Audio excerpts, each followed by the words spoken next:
പാല് കൊടുക്കുന്നില്ല, മുട്ട കൊടുക്കുന്നില്ല, പഴം കൊടുക്കുന്നില്ല, കഞ്ഞി കൊടുക്കുന്നില്ല, രാഗി കൊടുക്കുന്നില്ല. ഇങ്ങനെ ഒരുപാട് ഫുഡ്സ് ഇവരെ അവോയ്ഡ് ചെയ്തിട്ടുണ്ടാവും. അത് കൊടുക്കുമ്പോൾ കഫക്കെട്ട്, ഇത് കൊടുക്കുമ്പോൾ റാഷസ്, ഇങ്ങനെ ഓരോരോ റീസൺ. തുമ്മലുണ്ട്, അല്ലെങ്കിൽ ജലദോഷമുണ്ട്, അല്ലെങ്കിൽ മൂക്കടപ്പുണ്ട്, അല്ലെങ്കിൽ കണ്ണ് ചോപ്പ് ചൊറിച്ചില്ല, അങ്ങനെ എന്തെങ്കിലും ഉണ്ടെങ്കിൽ അത് നമ്മൾ കണ്ടെത്തണം. ഇതിനൊരു റീസൺ ഉണ്ടാവും. ആ റീസണിനെ നമ്മൾ ഐഡന്റിഫൈ ചെയ്യാൻ ശ്രമിക്കും. ചെറുതായിട്ടൊരു കോഫ് വരുമ്പോഴൊക്കെ ഇങ്ങനെ കണ്ടിന്യൂസ് ആയിട്ട് ഒരു ഡിസ്റ്റർബൻസ് വരുമ്പോൾ ഇവര് വേഗം അത് ഓവർ ദി കൗണ്ടർ അതെ അതങ്ങനെ കണ്ടിന്യൂസ് ആയിട്ട് യൂസ് ചെയ്യുന്ന മേ ബി 5 years 10 years ഒക്കെ യൂസ് ചെയ്യുന്നവർ വരാറുണ്ട്. ഇൻഫ്ലമേറ്ററി മാർക്കേഴ്സ് റിലീസ് ചെയ്യുമ്പോൾ നമ്മൾ ഈ മോണ്ടിലുക്കാസ്റ്റും സിട്രസിനും ഒക്കെ കൊടുക്കുമ്പോൾ അതിനെ സപ്രസ് ചെയ്യാണ് ചെയ്യുന്നത്. അതായത് ഈ ഇൻഫ്ലമേറ്ററി മാർക്കേഴ്സിനെ സപ്രസ് ചെയ്യുക ചെയ്യുന്നത്. അതിന്റെ സൈഡ് എഫക്ട്സ് നോക്കിക്കഴിഞ്ഞാൽ ലിവർ ഫെയിലിയർ വരാം.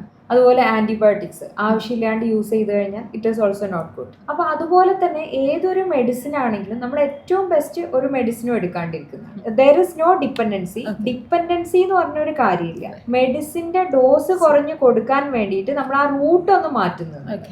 ഇൻഹേലർ എന്ന് ഉദ്ദേശിക്കുന്നത് മെഡിസിൻ ഡോസ് കുറഞ്ഞു കൊടുക്കുക എന്നുള്ളതാണ്. ഒരു മെഡിസിൻ ഒരു ഡോസ് കുറഞ്ഞു കൊടുത്തത് കൊണ്ട് ഒരിക്കലും ഡിപ്പെൻഡൻസി വരില്ല. അപ്പൊ ബ്രീത്ത് ചെയ്യുമ്പോൾ നമ്മൾ ഓക്സിജൻ മാത്രമല്ല കയറും, ഒരുപാട് അലർജൻസ് കയറുന്നുണ്ട്, പൊല്യൂട്ടൻസ് കയറുന്നുണ്ട്. അപ്പൊ ഈ അലർജൻസ് ഇങ്ങനെ കയറിക്കൊണ്ടേ ഇരിക്കുന്നുണ്ട്. അപ്പൊ നമ്മുടെ ബോഡിയിലുള്ള അലർജീനെ റെഡ്യൂസ് ചെയ്യുന്ന കാര്യം എന്ന് പറയുന്നത് ഇമ്മ്യൂണോതെറാപ്പിയാണ്. ഡോക്ടർ, എനിക്ക് ആദ്യം ഡോക്ടറോട് ചോദിക്കാനുള്ളത്, കുട്ടികളിലായിക്കോട്ടെ മുതിർന്നവരിലായിക്കോട്ടെ എപ്പോഴും ചുമയുണ്ട്, മൂക്കൊലിപ്പുണ്ട്, ചെറുതായിട്ട് കുളിച്ചൊക്കെ കഴിഞ്ഞ് വന്നാൽ ഒന്ന് തുമ്മും.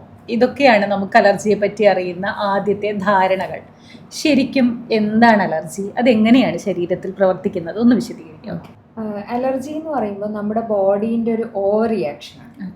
അതായത് സിമ്പിളായിട്ട് പറഞ്ഞു കഴിഞ്ഞാൽ നമ്മളിപ്പോൾ ഒരു ട്രിപ്പ് പോകുന്നു, അപ്പോൾ കുറച്ച് ദിവസമായിട്ട് യൂസ് ചെയ്യാണ്ട് കിടക്കുന്ന ഒരു റിസോർട്ടാണ് എടുത്തിട്ടുള്ളത്, മേ ബി ഒരു ചെറിയ വീട്. അപ്പോൾ അവിടെ നമ്മൾ കിടന്നുറങ്ങിയതിന് ശേഷം ഒരു 5 പേരുണ്ട്. അതിൽ ഒരാൾക്ക് മാത്രം ഭയങ്കരമായിട്ട് തുമ്മലും മൂക്കടപ്പും ചുമ വരുന്നു, ശ്വാസത്തിന് ബുദ്ധിമുട്ട് വരുന്നു, ആ രീതിയിൽ അവർ പ്രസന്റ് ചെയ്യുന്നു. മറ്റുള്ള 4 പേർക്കും ഒരു കുഴപ്പമില്ല.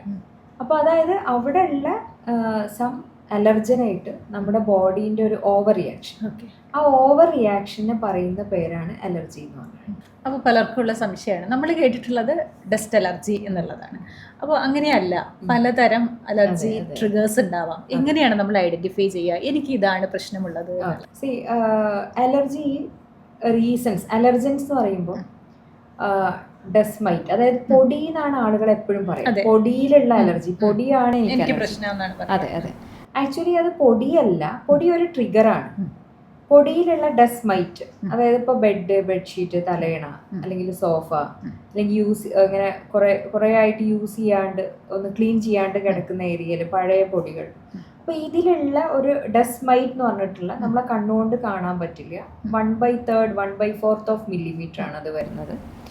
ആ ഒരു ജീവി ഡസ്റ്റ് മൈറ്റ് ആണ് ആക്ച്വലി അലർജി ഉണ്ടാക്കുന്നത്. ഓക്കെ, അപ്പോൾ ഡസ്റ്റ് മൈറ്റ് അലർജി ഉണ്ട്. അതുപോലെ തന്നെ പോളൻസ്, പൂമ്പൊടി, അതായത് ബീഡ്സ് അല്ലെങ്കിൽ ട്രീസ് അല്ലെങ്കിൽ ഇങ്ങനെയുള്ള ഇതിൽ നിന്നുള്ള പൂമ്പൊടി കാരണമുള്ള അലർജി. അതുപോലെ കോക്രോച്ച് നല്ല അലർജി ഉണ്ടാക്കുന്നത്, അതായത് അലർജിക് റൈനൈറ്റിസ്, ആസ്മാനായിട്ട് ഭയങ്കര സ്ട്രോങ് ലിങ്ക് വരുന്നതാണ് ഈ കോക്രോച്ച് എന്ന് പറയുന്നത്. അതുപോലെ പെറ്റ്സ് എന്ന് പറയുമ്പോൾ പീജിയൻ, ചിക്കൻ, പീജിയൻ ഫെദേഴ്സ്, ഇതിൻ്റെ എല്ലാം, കാറ്റ്, ഡോഗ്, ഇതിൻ്റെ എല്ലാം പ്രോട്ടീൻസും അലർജി ഉണ്ടാക്കാം. അപ്പോൾ ഈ ഡസ്റ്റ് മൈറ്റ്, പോളൻ, പിന്നെ ഫംഗസ്, അതുപോലെ കോക്രോച്ച്, ഇങ്ങനെ ഇതാണ് ഈ അലർജീസ് ഉണ്ടാക്കുന്നത്. ഡോക്ടർ, ഈ കുഞ്ഞുങ്ങളിലേക്ക് വരുമ്പോൾ പാരൻസ് പ്രധാനമായിട്ടും പറയുന്നതാണ്, അവനൊന്ന് കുളിച്ചു കഴിഞ്ഞാൽ സ്ഥിരമായിട്ട് തുമ്മാറുണ്ട്, അത്ര കാര്യമാക്കാറില്ല, വളരുമ്പോൾ അതങ്ങ് പൊയ്ക്കോളും എന്നുള്ളതാണ് കോമൺ ധാരണ. കുഞ്ഞുങ്ങളിലെ അലർജി വളരുമ്പോൾ സ്വാഭാവികമായിട്ട് കുറയാറുണ്ടോ? എന്താണ് കണ്ടിരിക്കുന്നത്? യൂഷ്വലി നമ്മളിപ്പം ക്ലിനിക്കിൽ പേഷ്യൻസ് വരുമ്പോൾ ഒരു may be 20 year 30 year 40 years old വരുമ്പോൾ അവരുടെ ഹിസ്റ്ററി എടുക്കുമ്പോൾ നമുക്ക് മനസ്സിലാവും അവർക്ക് ചെറുപ്പത്തിൽ ഇങ്ങനെ തുമ്മലായിട്ട് വന്നു. മേ ബി ചിലപ്പോഴൊക്കെ വല്ലപ്പോഴും മെഡിസിൻ എടുക്കും, പിന്നെ അതൊരു ഓവർ ഇയേഴ്സിൽ അതിങ്ങനെ തുമ്മൽ, ജലദോഷം, മൂക്കടപ്പ്, പിന്നെ കണ്ണ് ചോപ്പ്, ചൊറിച്ചിൽ, അതിങ്ങനെ പ്രോഗ്രസ് ചെയ്തുകൊണ്ട് വരുന്നത്. ചില ആളുകൾക്ക് കുറച്ച് കാലം ഉണ്ടാവും, കുറച്ച് കാലം ഒരു കുഴപ്പമില്ലാണ്ട് അങ്ങനെ നിൽക്കും. എന്നിട്ട് പിന്നെ അത് ഓവർ ഇയേഴ്സിൽ ചുമ അല്ലെങ്കിൽ ശ്വാസത്തിന് ബുദ്ധിമുട്ട്, പിന്നെ മെഡിസിൻ എടുക്കാൻ പറ്റാത്ത ഒരു സിറ്റുവേഷൻ, മെഡിസിൻ ഇല്ലാണ്ട് അവർക്ക് കഴിയില്ല, ആ ഒരു സിറ്റുവേഷനിലേക്ക് വരുന്നത്. അപ്പോൾ നമ്മളിപ്പോൾ ഈ ഫ്രീക്വൻ്റ് ആയിട്ട് വല്ലപ്പോഴും ഒരു തുമ്മൽ ഇറ്റ്സ് ഓക്കെ, അതുമാതിരിയല്ല ഫ്രീക്വൻ്റ് ആയിട്ട് രാവിലെ എഴുന്നേൽക്കുമ്പോൾ തുമ്മലുണ്ട്, അല്ലെങ്കിൽ ജലദോഷമുണ്ട്, അല്ലെങ്കിൽ മൂക്കടപ്പുണ്ട്, അല്ലെങ്കിൽ കണ്ണ് ചുവപ്പ് ചൊറിച്ചിൽ, അങ്ങനെ എന്തെങ്കിലും ഉണ്ടെങ്കിൽ അത് നമ്മൾ കണ്ടെത്തണം. അത് അലർജിക് ആണോ നോൺ അലർജിക് ആണോ, അലർജി ആണെങ്കിൽ എന്തിനാണ് അലർജി, എന്നിട്ട് അതിൻ്റെ റീസണിനെ നമ്മൾ ഐഡൻറ്റിഫൈ ചെയ്യണം. അല്ലാണ്ട് നമ്മളിപ്പോൾ ഈ ഒരു തുമ്മലുണ്ട് ജലദോഷമുണ്ട് അപ്പോൾ സിട്രസിൻ കൊടുക്കുന്നു, അല്ലെങ്കിൽ മോണ്ടിലുക്കാസ്റ്റ് കൊടുക്കുന്നു, അല്ലെങ്കിൽ ഒരു നെയ്സൽ സ്പ്രേ എടുക്കുന്നു, അപ്പോൾ അതിലങ്ങനെ കണ്ടിന്യൂ ചെയ്ത് പോവാണ്ട് ഇതിനൊരു റീസൺ ഉണ്ടാവും. ആ റീസണിനെ നമ്മൾ ഐഡൻറ്റിഫൈ ചെയ്യാൻ ശ്രമിക്കും. ഡോക്ടർ പറഞ്ഞ പോലെ നമ്മൾ സാധാരണ ചെയ്യാറുള്ളത് ചെറിയൊരു ശ്വാസം മുട്ടൽ പ്ലസ് തുമ്മൽ അലർജിയും ഒക്കെ കണ്ടാൽ മെഡിക്കൽ സ്റ്റോറിൽ പോയിട്ട് മൗണ്ടേക്കിൽസി അല്ലെങ്കിൽ സിട്രസിനൊക്കെ വാങ്ങി കൊടുക്കലാണ്. അത് കൊടുക്കുമ്പോൾ കുറയുന്നതായി കാണുന്നുണ്ട്, അല്ലെങ്കിൽ കുട്ടികൾ ഉറങ്ങി പോകുന്നതായി കാണുന്നുണ്ട്, എന്നിട്ട് സുഖാവുന്നു നമുക്ക് തോന്നും. എന്താണ് ശരിക്കും അവിടെ സംഭവിക്കുന്നത്, എന്തുകൊണ്ട് അത് ചെയ്യരുത് എന്ന് പറയുന്നത്? ഓക്കെ, ഇപ്പോൾ തുമ്മൽ വരുന്ന, അതുപോലെ മൂക്ക് ചൊറിച്ചിൽ അല്ലെങ്കിൽ ചുമ, ശ്വാസത്തിന് ബുദ്ധിമുട്ട്, ഇങ്ങനെ വരുമ്പോഴാണല്ലോ ഡോക്ടർ ഒരു പ്രാവശ്യം സിട്രസിൻ കൊടുത്തിട്ടുണ്ടാവും. ചില ടൈംസിൽ നമ്മൾ കാണാറുണ്ട് ഡോക്ടർ ഒരു 1 മന്തിലേക്ക് മോണ്ടിലുക്കാസ്റ്റ് കൊടുത്തിട്ടുണ്ടാവും. പക്ഷെ ഇത് ഇവരെ എപ്പോഴും തുമ്മൽ വരുമ്പോഴും, അല്ലെങ്കിൽ ഒരു ശ്വാസത്തിന് ബുദ്ധിമുട്ടോ, അല്ലെങ്കിൽ ചെറുതായിട്ടൊരു കോഫ് വരുമ്പോഴൊക്കെ ഇങ്ങനെ കണ്ടിന്യൂസ് ആയിട്ട് ഒരു ഡിസ്റ്റർബൻസ് വരുമ്പോൾ ഇവര് വേഗം അത് ഓവർ ദി കൗണ്ടർ മോണ്ടിലുക്കാസ്റ്റ്, അതെ അത് അങ്ങനെ കണ്ടിന്യൂസ് ആയിട്ട് യൂസ് ചെയ്യുന്ന മേ ബി 5 years 10 years ഒക്കെ യൂസ് ചെയ്യുന്നവർ വരാറുണ്ട്. അപ്പോൾ അവരെന്താന്ന് പറഞ്ഞു കഴിഞ്ഞാൽ അത് എടുക്കുമ്പോൾ ആശ്വാസമുണ്ട്, നിർത്തുമ്പോൾ വീണ്ടും വരും, കുറച്ചു കാലം ചിലപ്പോൾ കുഴപ്പമില്ലാണ്ട് പോകും. അപ്പോൾ നമ്മൾ ഈ അലർജി എന്ന് പറയുമ്പോൾ ആക്ച്വലി നമ്മുടെ ബോഡിയിൽ ഒരു അലർജൻ എത്തുമ്പോൾ ടി ലിംഫോസൈറ്റ് എന്ന് പറഞ്ഞിട്ടുള്ള ടി ലിംഫോസൈറ്റ് ആണ് അതിൻ്റെ കിങ് ഓഫ് അലർജി, അതായത് കണ്ടക്ടർ ഓഫ് അലർജി എന്ന് പറയും. ഈ ടി ലിംഫോസൈറ്റ് IgE പ്രൊഡ്യൂസ് ചെയ്യും. അപ്പൊ അതാണ് ഈ എപ്പോഴും ഈ സിറം IgE നമ്മൾ ടെസ്റ്റ് ചെയ്യും. അപ്പൊ ഈ സിറം IgE പോയിട്ട് മാസൽ എന്ന് പറഞ്ഞിട്ടുള്ള ഒരു സെല്ലുണ്ട്, അതിൽ പോയിട്ട് നിൽക്കും. രണ്ടാമത് ഒരു അലർജൻ വരും, അതായത് ഇപ്പൊ ഇന്ന് ഒരു പൊടിയുള്ള ബെഡ്ഷീറ്റിൽ ഉറങ്ങി, നെക്സ്റ്റ് ടൈം അതുമാതിരി എക്സ്പോഷർ വന്നു. അപ്പൊ അങ്ങനെ ഒരു എക്സ്പോഷർ വരുമ്പോൾ ഈ സെൽ ബ്രേക്ക് ഡൗൺ ചെയ്തിട്ട് ഇങ്ങനെ ഹിസ്റ്റമിൻ, ല്യൂക്കോട്രീൻസ്, ഇങ്ങനെ കുറെ റിലീസ് ചെയ്യും, ഇൻഫ്ലമേറ്ററി മാർക്കേഴ്സ് റിലീസ് ചെയ്യും. അപ്പോൾ ഈ ഇൻഫ്ലമേറ്ററി മാർക്കേഴ്സ് റിലീസ് ചെയ്യുമ്പോൾ നമ്മൾ ഈ മോണ്ടിലുക്കാസ്റ്റും സിട്രസിനും ഒക്കെ കൊടുക്കുമ്പോൾ അതിനെ സപ്രസ് ചെയ്യാണ് ചെയ്യുന്നത്. ഓക്കെ, അതായത് ഈ ഇൻഫ്ലമേറ്ററി മാർക്കേഴ്സിനെ സപ്രസ് ചെയ്യുക ചെയ്യുന്നത്. അത് ഈ സിട്രസിനും ഇതൊക്കെ ചെയ്യുന്ന അതിനെ സപ്രസ് ചെയ്യാണ്. അപ്പൊ നമ്മൾ സപ്രസ് ചെയ്യുമ്പോൾ എന്താണ്, നമുക്ക് നല്ല ആശ്വാസം ഉണ്ടാവും. അപ്പൊ ഇങ്ങനെ നമ്മൾ സപ്രസ് ചെയ്തുകൊണ്ട് പോവാ ചെയ്യുന്നത്, പക്ഷെ ആ കോസ് അവിടെ തന്നെ നിൽക്കുന്നത്. അപ്പൊ ആ കോസിനെ ഐഡന്റിഫൈ ചെയ്യൽ ഇറ്റ് ഈസ് വെരി ഇമ്പോർട്ടൻറ്റ്. ഇത് നമ്മളിങ്ങനെ 5 years ഇത് അങ്ങനെ സപ്രസ് ചെയ്ത് പോകുന്നവരുണ്ട്, 10 years. കാരണം ഇതൊന്നും അങ്ങനെ ഒരു ലോങ് ടേം അഡ്വൈസബിൾ അല്ല ഈ മെഡിസിൻസ്. പക്ഷെ ഡോക്ടേഴ്സ് ഒരു 1 month 2 month 3 months എഴുതി കൊടുക്കുമ്പോൾ പിന്നെ ഇവരെന്നെ കണ്ടിന്യൂസ് ആയിട്ട് എടുക്കുന്ന ഒരു സിറ്റുവേഷൻ ആണ്. ഡോക്ടർ അങ്ങനെ പറയുമ്പോൾ അലർജിയെ പ്രോപ്പറായി ട്രീറ്റ് ചെയ്യേണ്ടതുണ്ട് എന്ന് കൂടിയാണ് പറയുന്നത്. അങ്ങനെയാണെങ്കിൽ നമ്മുടെ ഒരു ധാരണ, ഒന്നുകിൽ സ്റ്റിറോയിഡ് ചേർന്ന മരുന്നുകൾ അല്ലെങ്കിൽ സ്റ്റിറോയിഡ് നേസൽ സ്പ്രേ, ഇത് രണ്ടും നമുക്ക് ഡിപ്പെൻഡൻസി ഉണ്ടാക്കുമോ? ഒരിക്കലും എൻ്റെ കുഞ്ഞിനെ കൊടുത്താൽ ഞാൻ ജീവിതകാലം മുഴുവൻ അവൻ ഇത് കൊടുക്കേണ്ടി വരുമോ? ഇതൊക്കെയാണ് പാരൻസിന്റെ കൺസേൺ. അതേപ്പറ്റി എന്താണ് പറയാനുള്ളത്? നമ്മുടെ ഇപ്പോൾ പാരസ്റ്റമോള്, പനീൻ്റെ മരുന്ന്, അത് നമുക്ക് കേടാണ്. അതിൻ്റെ സൈഡ് എഫക്ട്സ് നോക്കിക്കഴിഞ്ഞാൽ ലിവർ ഫെയിലിയർ വരാം. അതുപോലെ ആൻറ്റിബയോട്ടിക്സ് ആവശ്യമില്ലാണ്ട് യൂസ് ചെയ്ത് കഴിഞ്ഞാൽ it is also not good. അപ്പോൾ അതുപോലെ തന്നെ ഏതൊരു മെഡിസിൻ ആണെങ്കിലും നമ്മൾ ഏറ്റവും ബെസ്റ്റ് ഒരു മെഡിസിനും എടുക്കാണ്ടിരിക്കുന്നത്. പക്ഷേ നമുക്കിപ്പോൾ ഒരു ബാക്ടീരിയൽ ഇൻഫെക്ഷൻ ഉണ്ടെങ്കിൽ നമ്മൾ ആ ബാക്ടീരിയനെ നശിപ്പിക്കാൻ, കൊല്ലാൻ വേണ്ടിയിട്ട് ആൻറ്റിബയോട്ടിക്സ് എടുക്കണം. അതുപോലെ നമ്മൾക്ക് ഈ ഒരു അലർജിയിൽ എന്താ വരുന്നതെന്ന് പറഞ്ഞാൽ എയർവേൻ്റെ ഇൻഫ്ലമേഷനാണ് വരുന്നത്. അപ്പോൾ ആ ഇൻഫ്ലമേഷനെ കുറയ്ക്കുന്നത് സ്റ്റിറോയിഡ്സ് ആണ്. സോ നമ്മളിപ്പോൾ 2 രീതിയിലാണ് നമുക്ക് ഇതിനെ ട്രീറ്റ് ചെയ്യാൻ പറ്റുക. അതായത് എവറി മന്ത് അല്ലെങ്കിൽ ഇടയ്ക്കിടയ്ക്ക് ഇങ്ങനെ ചുമ വരുന്നു, ശ്വാസം മുട്ടൽ വരുന്നു, അല്ലെങ്കിൽ തുമ്മലും ജലദോഷവും ഇതൊക്കെ വരുന്നു. അപ്പോൾ അങ്ങനെ വരുമ്പോൾ നമ്മൾ ഒന്ന് മെഡിസിൻ എടുക്കുന്നു, അതായത് ടാബ്ലറ്റ്സോ സിറപ്പോ എന്തെങ്കിലും ആയിട്ട് മരുന്ന് എടുക്കുന്നു, ശരിയാക്കുന്നു. എന്തായാലും മെഡിസിൻ എടുക്കാണ്ട് പറ്റുന്നില്ല, അപ്പോൾ മെഡിസിൻ എടുക്കുന്നു, ശരിയാക്കുന്നു, അങ്ങനെ പോകുന്നു. രണ്ടാമത്തെ വഴി എന്ന് പറയുമ്പോൾ നമ്മൾ എങ്ങനെ കുറഞ്ഞ രൂപത്തിൽ, അതായത് ഇപ്പോൾ നമ്മളൊരു 5 days 6 days എടുക്കുന്ന ഓറൽ സ്റ്റിറോയിഡ്സ് നമുക്ക് may be 4 months 6 months may be 1 ഇയറിലേക്കും കൊടുക്കാനുണ്ടാവും. This will be equal to may be 4 months or 6 months of inhale steroids. അതായത് ഡോസ് ഇൻഹെയിൽ സ്റ്റിറോയിഡിൻ്റെത് വളരെ കുറവാണ്. അതായത് ടാബ്ലറ്റോ സിറപ്പോ നമ്മൾ വയറിലെത്തി, ലിവറിലെത്തി, ഹാർട്ടിലെത്തി, ലങ്സിലെത്തി. ആ നേരം ഇൻഹെയിൽ സ്റ്റിറോയിഡ് എന്ന് പറയുമ്പോൾ നമ്മൾ തലവേദനയ്ക്ക് മരുന്ന് തേക്കുന്ന പോലെ, കണ്ണിൽ മരുന്ന് തുള്ളിമരുന്ന് ഒറ്റിക്കുന്ന പോലെ ശ്വാസം വഴി ശ്വാസകോശത്തിലേക്ക്. അപ്പൊ ഡോസ് ഇസ് വെരി ലെസ്. അപ്പൊ നമ്മളൊരു 20,000, 30,000, 40,000 കൊടുക്കുന്ന അതേ എമൗണ്ട് ആ ഒരു സെയിം മേ ബി നമ്മൾ 100 or 200 or 400 അത്രേ നമുക്ക് എമൗണ്ട് വരുള്ളൂ ഇൻഹെയിൽഡ് ആയിട്ട് കൊടുക്കുമ്പോൾ. അതായത് ശ്വാസത്തിലൂടെ കൊടുക്കും. അത്രയും ഡോസ് കുറവാണ്. അപ്പൊ ആ ഡോസ് കുറഞ്ഞു കൊടുക്കാൻ വേണ്ടിയിട്ടാണ് നമ്മൾ ഇൻഹെയിലേഴ്സ് യൂസ് ചെയ്യുന്നത്. ഓക്കെ. പിന്നെ നമ്മൾ ഇതിന്റെ റീസൺ ഐഡന്റിഫൈ ചെയ്യണം. നമ്മളിങ്ങനെ ഇൻഹെയിലർ ആണെങ്കിലും നെയ്സൽ സ്പ്രേ ആണെങ്കിലും അത് എടുത്തു പോയാൽ പോരാ. സോ ഇപ്പൊ ഇത് allergic and non allergic, IG mediated and non IG mediated, 2 type ഉണ്ട് അലർജീസ് എന്ന് പറയുമ്പോൾ. അപ്പോൾ IG മീഡിയേറ്റഡ് ആണെങ്കിൽ നമുക്ക് കണ്ടെത്താൻ പറ്റുന്ന അലർജി ആണെങ്കിൽ അത് നമ്മൾ ഫൈൻഡ് ഔട്ട് ചെയ്തിട്ട് അതിനെ നമ്മൾ ട്രീറ്റ് ചെയ്യണം. ഓക്കെ.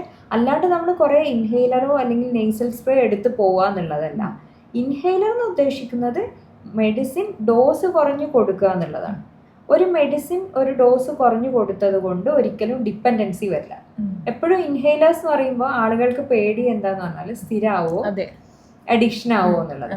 അപ്പോൾ ഒരു മരുന്ന് കുറഞ്ഞ ഡോസിൽ കൊടുത്തെന്ന് വിചാരിച്ചിട്ട് ഒരിക്കലും അഡിക്ഷൻ വരില്ല. ആ ഒരു കൺസെപ്റ്റ് വരുന്നത് എങ്ങനെയെന്ന് പറഞ്ഞു കഴിഞ്ഞാൽ, ഇപ്പോൾ 10 ആളുകൾക്ക് ഈ ഒരു പ്രശ്നമുണ്ട്. അപ്പോൾ അതിൽ 5 ആളുകൾ എന്ത് ചെയ്യുന്ന പറഞ്ഞാൽ മാസം അല്ലെങ്കിൽ 2-3 മാസം കൂടുമ്പോൾ ഇങ്ങനെ മരുന്നെടുക്കുന്നത് ശരിയാക്കുന്നു. ഇപ്പോഴത്തെ 5 ആളുകൾ ഇവർ 5 ദിവസം യൂസ് ചെയ്യുന്ന മരുന്ന് ഇവർക്കൊരു 4 monthsലേക്കോ 6 monthsലേക്കോ ഉണ്ടാവും. ഇവർ 5 days യൂസ് ചെയ്യുന്ന ഇവർക്ക് 4 or 6 monthsലേക്ക് ഉണ്ടാവും. അപ്പോൾ ആളുകൾ വിചാരിക്കുന്നത് എന്താണ്, ഡിപ്പെൻഡൻസി കാരണമാണ് ഇവരെന്നും എടുക്കുന്നത്. ആക്ച്വലി അങ്ങനെയല്ല. ക്ലിയർ അല്ലേ? അപ്പോൾ ഇപ്പോൾ ഇവർ 3 months കണ്ടിന്യൂസ് ആയിട്ട് എടുത്തു കഴിഞ്ഞാൽ ഓൾമോസ്റ്റ് 15-20 days വരെ എടുത്തു. ആ 15-20 days ഈ 5 ഗ്രൂപ്പിന് മേ ബി അതൊരു 2 year 3 yearലേക്ക് ഉണ്ടാവും. നമ്മൾ കമ്പയർ ചെയ്യുന്നത്. അതെ, there is no dependency. Dependency എന്ന് പറഞ്ഞൊരു കാര്യമില്ല. മെഡിസിന്റെ ഡോസ് കുറഞ്ഞു കൊടുക്കാൻ വേണ്ടിയിട്ട് നമ്മൾ ആ റൂട്ട് ഒന്ന് മാറ്റുന്നത്. മറ്റേത് റൂട്ട് വയറിൽ പോയി ലിവറിലെത്തി, ഹാർട്ടിലെത്തി, ലങ്സിലെത്തി. ഇത് നേരിട്ട് ലങ്സിലേക്ക്. അത് കാരണം ഡോസ് കുറവാണ്, ഇഫക്റ്റ് കൂടുതലുമായിരിക്കും. അതെ, effect is better and dose is less. Doctor അതുപോലെ പറഞ്ഞു, നമുക്ക് ദീർഘകാലം ഇങ്ങനെ ഇതൊന്നും സപ്രസ് ചെയ്ത് നിൽക്കാൻ പറ്റില്ല, അല്ലെങ്കിൽ ഇൻഹേലർ യൂസ് ചെയ്ത് സർവൈവ് ചെയ്യാനും പറ്റില്ല. നമ്മൾ അതിൻ്റെ ഒരു സോഴ്സ് കണ്ടെത്തണം, അതിനെ ട്രീറ്റ് ചെയ്യണം. അങ്ങനെ നമ്മൾ സോഴ്സ് കണ്ടെത്താനുള്ള വഴികൾ എന്താണ്? അത് കണ്ടെത്തി കഴിഞ്ഞാൽ ഇത് പൂർണ്ണമായും മാറ്റാൻ പറ്റുന്നൊരവസ്ഥയാണോ ഈ അലർജി എന്നുള്ളത്? ഇത് ഫസ്റ്റ് ഓഫ് ഓൾ ഹിസ്റ്ററി, പേഷ്യൻ്റെ history is very very important. അപ്പോൾ ഹിസ്റ്ററിയിൽ അവരുടെ അടുത്ത് നമുക്ക് മനസ്സിലാക്കാൻ പറ്റും ഇത് അലർജി കൊണ്ടാണോ, നോൺ അലർജിക് ആണോ, IG നോൺ IG ആണോ, എന്താണ് എന്നുള്ളത് നമുക്ക് മനസ്സിലാക്കാൻ പറ്റും. നെയ്സൽ അലർജി ഉണ്ടോ, ഐ അലർജി ഉണ്ടോ, അതുപോലെ ആസ്മ ഉണ്ടോ എന്നുള്ളത് ആ ഹിസ്റ്ററിയിൽ നിന്ന് കറക്റ്റ് മനസ്സിലാക്കാൻ പറ്റും. ഹിസ്റ്ററി എക്സാമിനേഷൻ കഴിഞ്ഞു കഴിഞ്ഞാൽ പിന്നെ നമ്മളെ ഹെൽപ്പ് ചെയ്യുന്നതാണ് ഇപ്പോൾ അലർജീൻ്റെ ടെസ്റ്റ് ആണെങ്കിൽ സ്കിൻ പ്രിക്ക് ടെസ്റ്റ്, പ്രിക്കോൺ പ്രിക്ക് ടെസ്റ്റ്, CRD, ഇങ്ങനെ ഒരുപാട് ടെസ്റ്റുകളുണ്ട്. അപ്പോൾ നമുക്കതിൽ ഏറ്റവും gold standard of allergy test എന്ന് പറയുന്നത് സ്കിൻ പ്രിക്ക് ടെസ്റ്റാണ്. അപ്പോൾ നമ്മൾ അലർജി ഉണ്ടോ ഇല്ലേ എന്നുള്ളത് ഐഡൻറ്റിഫൈ ചെയ്യണം. അതുപോലെ ലങ്സ് അഫക്റ്റഡ് ആണ്, അതായത് ചുമ ഉണ്ട്, ശ്വാസത്തിന് ബുദ്ധിമുട്ടുണ്ട്, അങ്ങനെ ഉണ്ടെങ്കിൽ നമ്മൾ ലങ് ഫങ്ഷൻ അസസ് ചെയ്യണം. ഓക്കെ. അതുപോലെ തന്നെ ഇപ്പോൾ ജലദോഷമുണ്ട്, തുമ്മലുണ്ട്, മൂക്കടപ്പുണ്ട്, അങ്ങനെ ഉണ്ടെങ്കിൽ നമ്മൾ നെയ്സൽ അലർജി ഉണ്ടോ, അതിൻ്റെ കൂടെ ദശ ഉണ്ടോ, ഓക്കെ, ദശ ഉണ്ടോ, അതിൻ്റെ കോംപ്ലിക്കേഷൻസ് ഉണ്ടോ എന്നുള്ളത് നമ്മൾ ഫൈൻഡ് ഔട്ട് ചെയ്യണം. അപ്പോൾ ഇത് നമ്മൾ കംപ്ലീറ്റ് ഒരു ഡയഗ്നോസിസ് ആയിക്കഴിഞ്ഞാൽ ദെൻ വാട്ട് ഇസ് ഇപ്പോൾ അലർജിക് ആണ്, IG മീഡിയേറ്റഡ് ആണ്, എന്തിനാണ് അലർജി എന്നുള്ളത് ഫൈൻഡ് ഔട്ട് ചെയ്യാൻ പറ്റും. എന്തിനാണ് അലർജി എന്നുള്ളത് ഫൈൻഡ് ഔട്ട് ചെയ്ത് കഴിഞ്ഞാൽ first thing is control measures.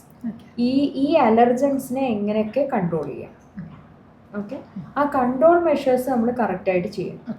Plus നമ്മൾ ഭയങ്കരമായിട്ട് അലർജി ഉണ്ട്, വിത്ത് കൺട്രോൾ മെഷേഴ്സ് ഓൾസോ ഈ സിംറ്റംസ് പ്രോഗ്രസിങ് ആണ്, കൂടിക്കൂടി വരുന്നതാണ്, അങ്ങനെ ഉണ്ടെങ്കിൽ നമ്മൾ എന്ത് ചെയ്യണം എന്ന് പറഞ്ഞു കഴിഞ്ഞാൽ ഇമ്മ്യൂണോതെറാപ്പിയാണ് നമ്മൾ അലർജീനെ കുറച്ച് കൊണ്ടുവരുന്നത്.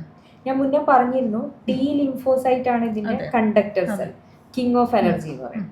അപ്പൊ ഈ ടി ലിംഫോസൈറ്റിനെ കുറച്ച് കൊണ്ടുവരിക, ഹിസ്റ്റമിൻ റിലീസിങ് പ്രോപ്പർട്ടീനെ കുറച്ച് കൊണ്ടുവരിക, ബേസോഫിൽ ആക്ടിവിറ്റി കുറക്കുക, ഇങ്ങനെയുള്ള കാര്യങ്ങളാണ് ഇമ്മ്യൂണോതെറാപ്പി ചെയ്യുന്നത്. അതുപോലെ തന്നെ പുതിയ അലർജീസ് വരാണ്ടിരിക്കാനും ഹെൽപ്പ് ചെയ്യും.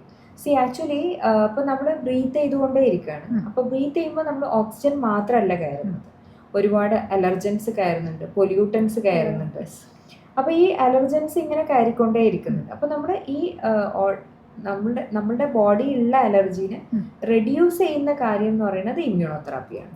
അല്ലാണ്ട് നമ്മൾ അതൊന്നും ചെയ്യാണ്ട് ഇങ്ങനെ പോയി കഴിയുമ്പോൾ ഇങ്ങനെ ആദ്യത്തിലൊക്കെ ചെറുതായിട്ട് മെഡിസിൻ എടുക്കുന്നു, പിന്നെ പിന്നെ പിന്നെ കുറച്ച് ആയുർവേദം, കുറച്ച് ഹോമിയോ, നമ്മുടെ അടുത്ത് വരുന്ന പേഷ്യൻസിന്റെ ആ ഒരു എക്സ്പീരിയൻസ് അവരെപ്പോഴും പറയുമ്പോൾ മോഡേൺ മെഡിസിൻ എടുക്കാൻ മടി തോന്നും. കുറച്ചു കാലം ഇങ്ങനെ എടുത്ത് സിട്രസിനും മോണ്ടിലുക്കാസ്റ്റ്, അപ്പൊ എത്ര കാലം ഇത് എടുത്തെന്ന്, പിന്നെ കുറച്ചു കാലം ഹോമിയോ പോകും, കുറച്ചു കാലം ആയുർവേദം പോകും, കുറച്ചു കാലം യുനാനി, അങ്ങനെ ഇങ്ങനെ ട്രൈ ചെയ്ത് പിന്നെ കുറച്ച് കഴിയുമ്പം ആദ്യത്തിലെ ഈ തുമ്മലും ജലദോഷവും മൂക്കടപ്പും ഉള്ളവർക്ക് മേ ബി ഒരു 5-10 years 20 years അവർക്ക് ഇങ്ങനെ ചുമ വരുന്നത്, അല്ലെങ്കിൽ ശ്വാസത്തിന് ഒരു ബുദ്ധിമുട്ട് വരുന്നത്, പിന്നെ അത് ആസ്മയായിട്ട് ഡെവലപ്പ് ചെയ്യും, പിന്നെ അതിന്റെ കോംപ്ലിക്കേഷൻസ്.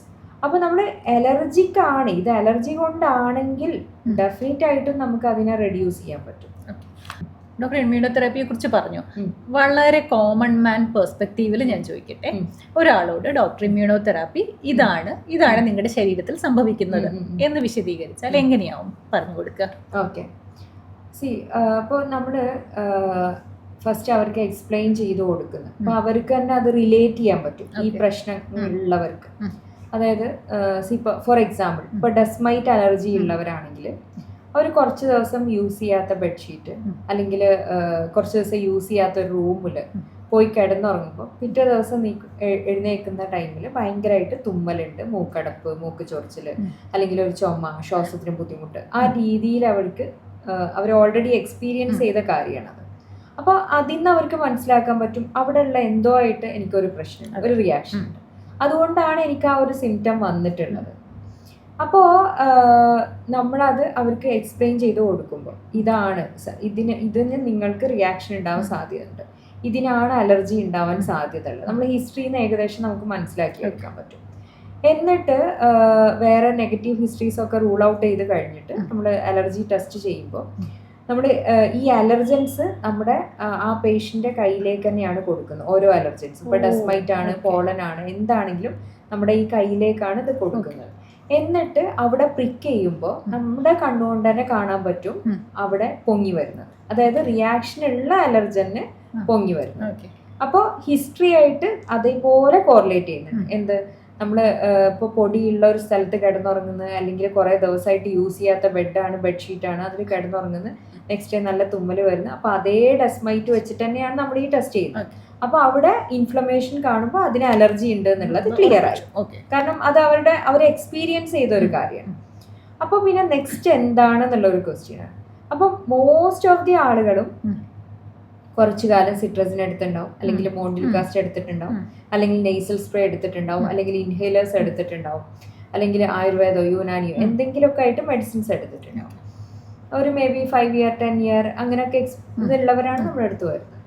അപ്പോൾ അവർക്ക് അറിയാം, അവർ തന്നെ എക്സ്പീരിയൻസ് ചെയ്തിട്ടുണ്ട്, ഇതെന്ത് എടുക്കുമ്പോൾ ആശ്വാസമുണ്ട്, നിർത്തുമ്പോൾ വീണ്ടും.